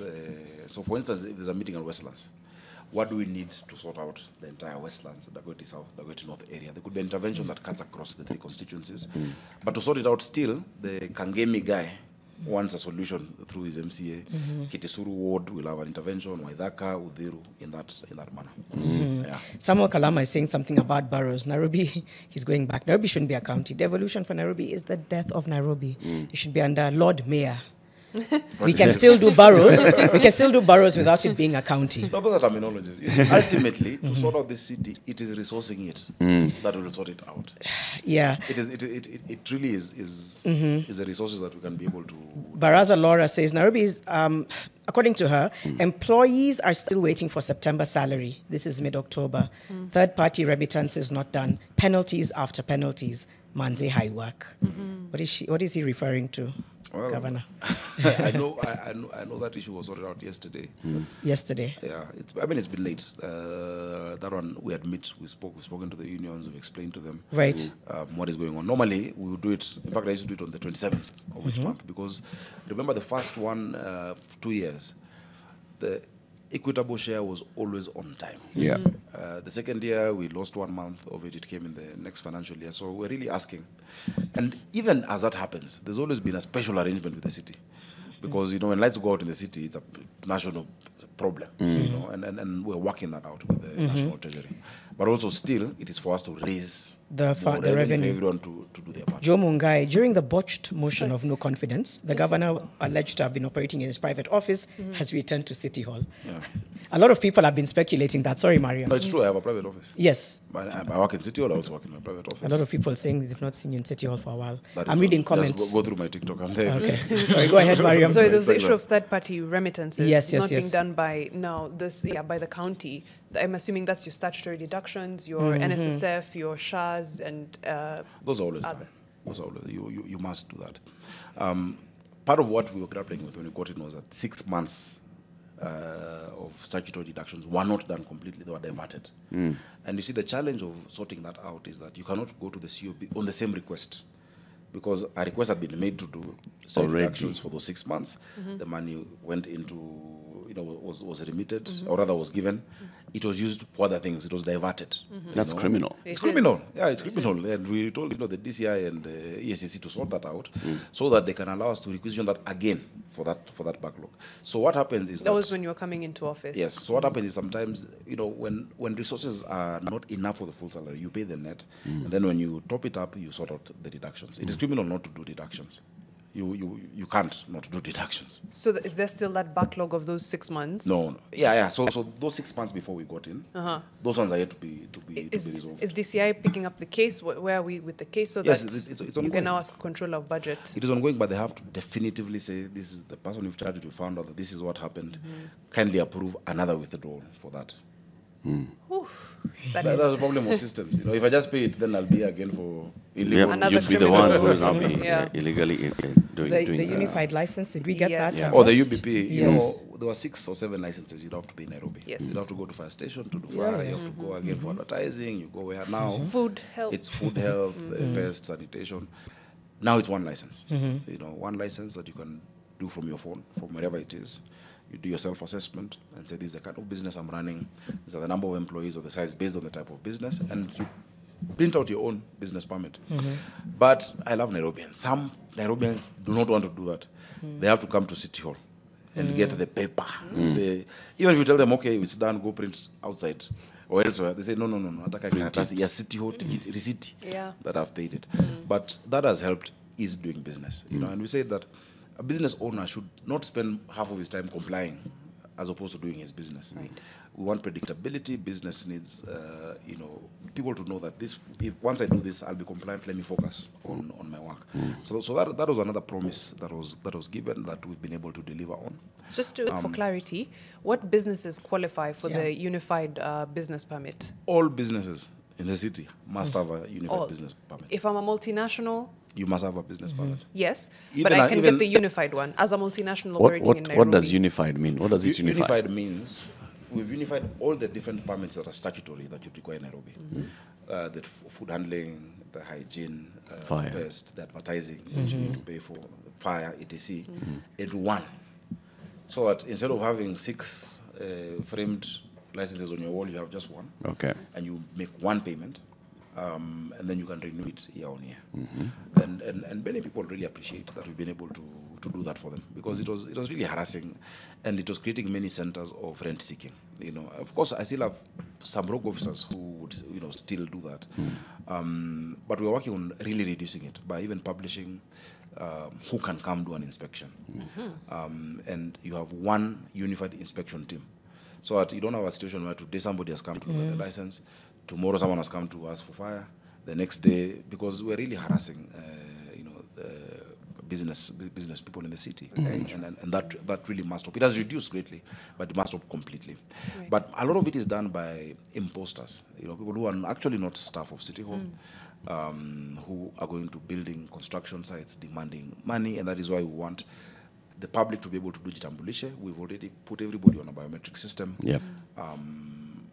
And so we'll be giving you the shortcode that if you dial this, you can tell if this is truly a City Hall officer, who he is, where he works.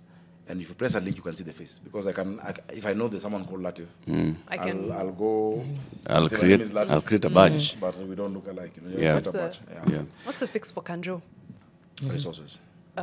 Before, no, Askari. Everything, the Even answer. right? Everything. Resources, yes, but there has to be something about how they relate to people. The harassment, the bribery, the everything. Is it still resources? That's a matter of, I don't know, it's training, it's culture. work culture, it's everything.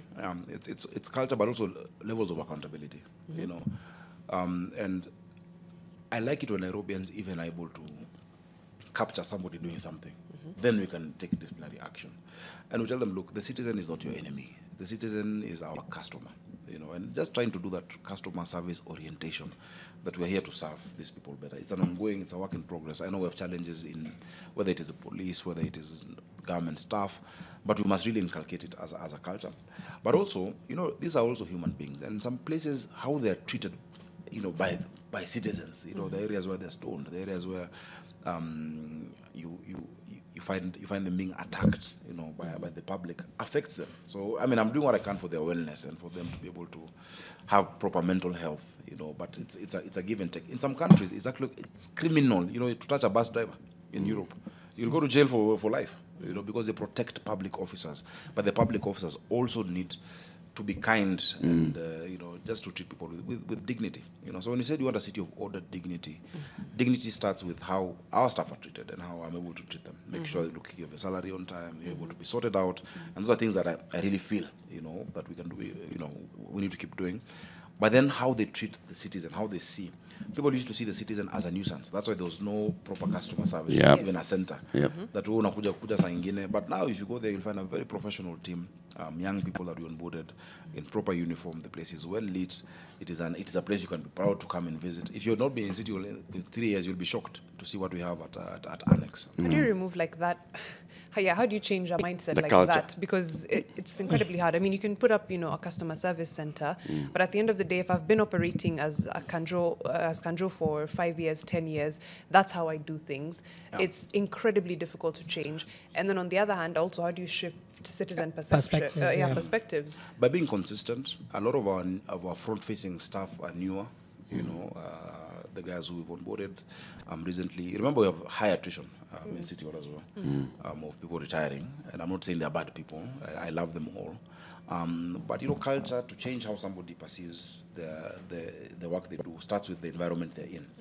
If they feel they're in an environment where they're intimidated or they're insulted, they're not valued, they'll relate that to the citizen.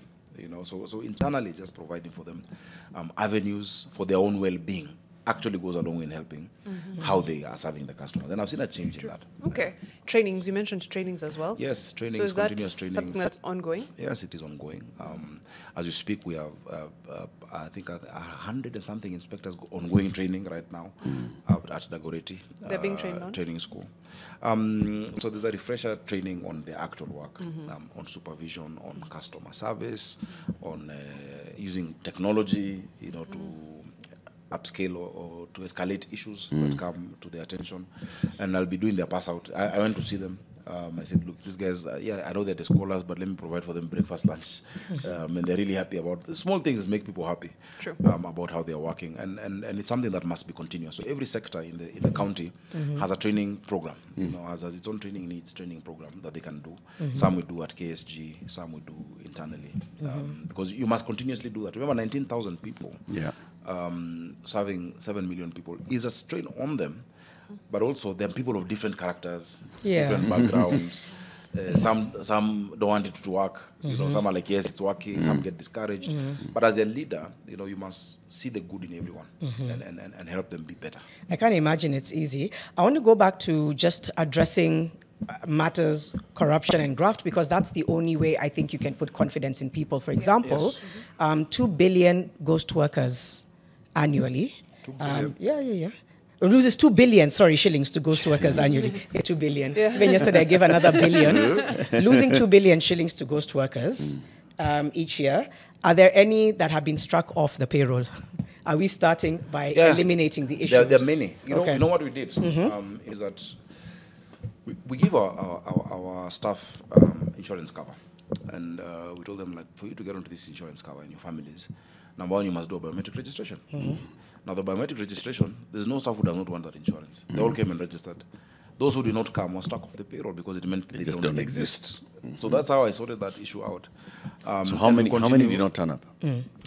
I have to give you that sector by sector. I know in the health sector, which is where we have the highest number of staff, we had them in the hundreds in terms of doctors, nurses, some doing post-dated resignations, backdated resignations, saying that because they're receiving salaries, But I could get you the exact numbers, and it's something we must keep doing, just to ensure the integrity of your payroll is there.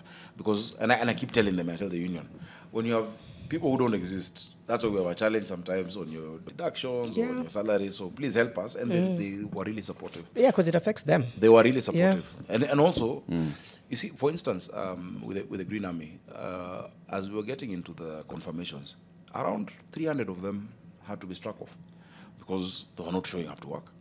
They were not, when a group has gone to sort out drainage, 4 people don't come, or they just hang out and they're not doing their work, and we struck them off. And I told all the leaders, like, look, the load that is on the 6 who are working is because of 4 who are joyriding, and they're joyriding on taxpayers' money.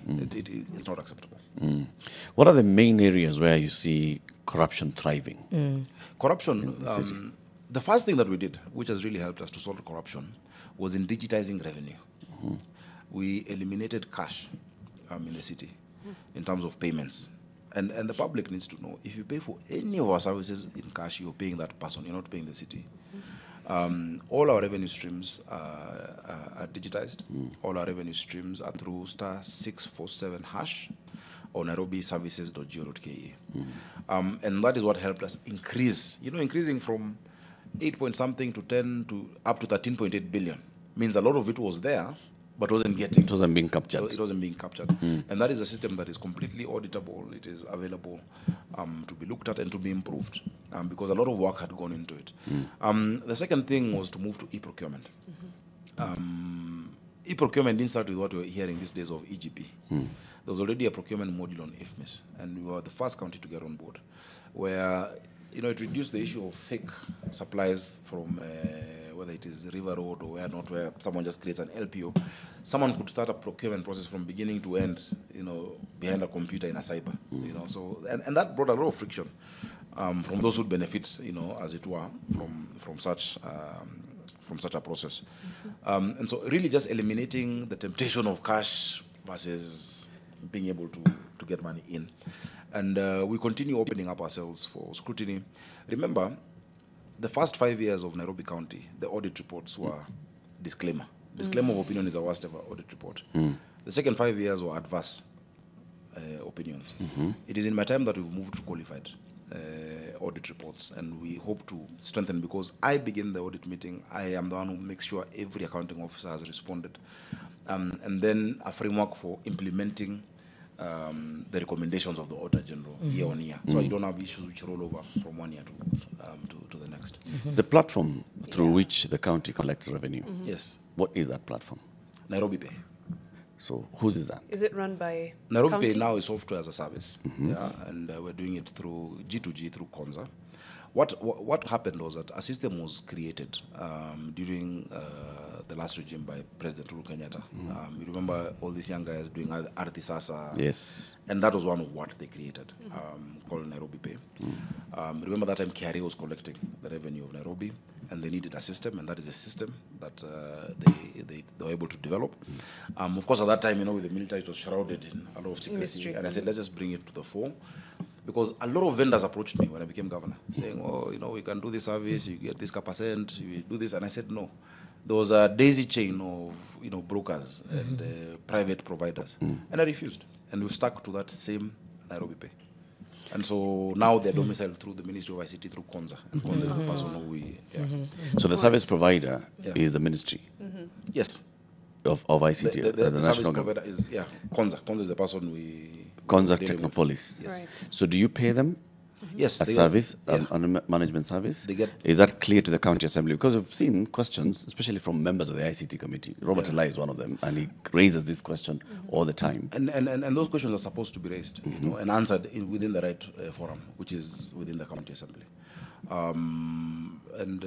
You see, everyone expected that I would bring in a company, as every other person in that position has done before or would do, but I refuse to do it. And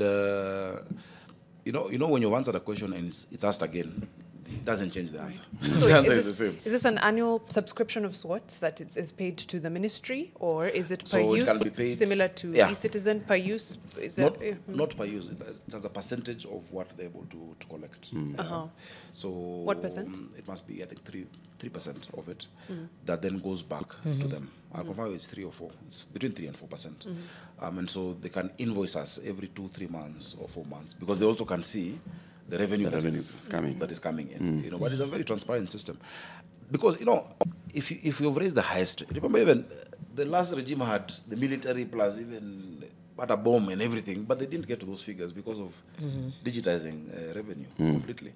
So we've raised the highest amount in the history of devolution and the history of our city at 13.8. This year I'm targeting 20p. And I know we will do it. We must do it, because these challenges must be sorted out. And I think we've gotten to a place that you must be radically transparent, in what you're doing. In fact, I've told people to do front-facing dashboards. Then Nairobi and come and say, from my sub-county, how much has been collected and what is it doing for me? And then we can tell Nairobians, this has been paid for by your taxes.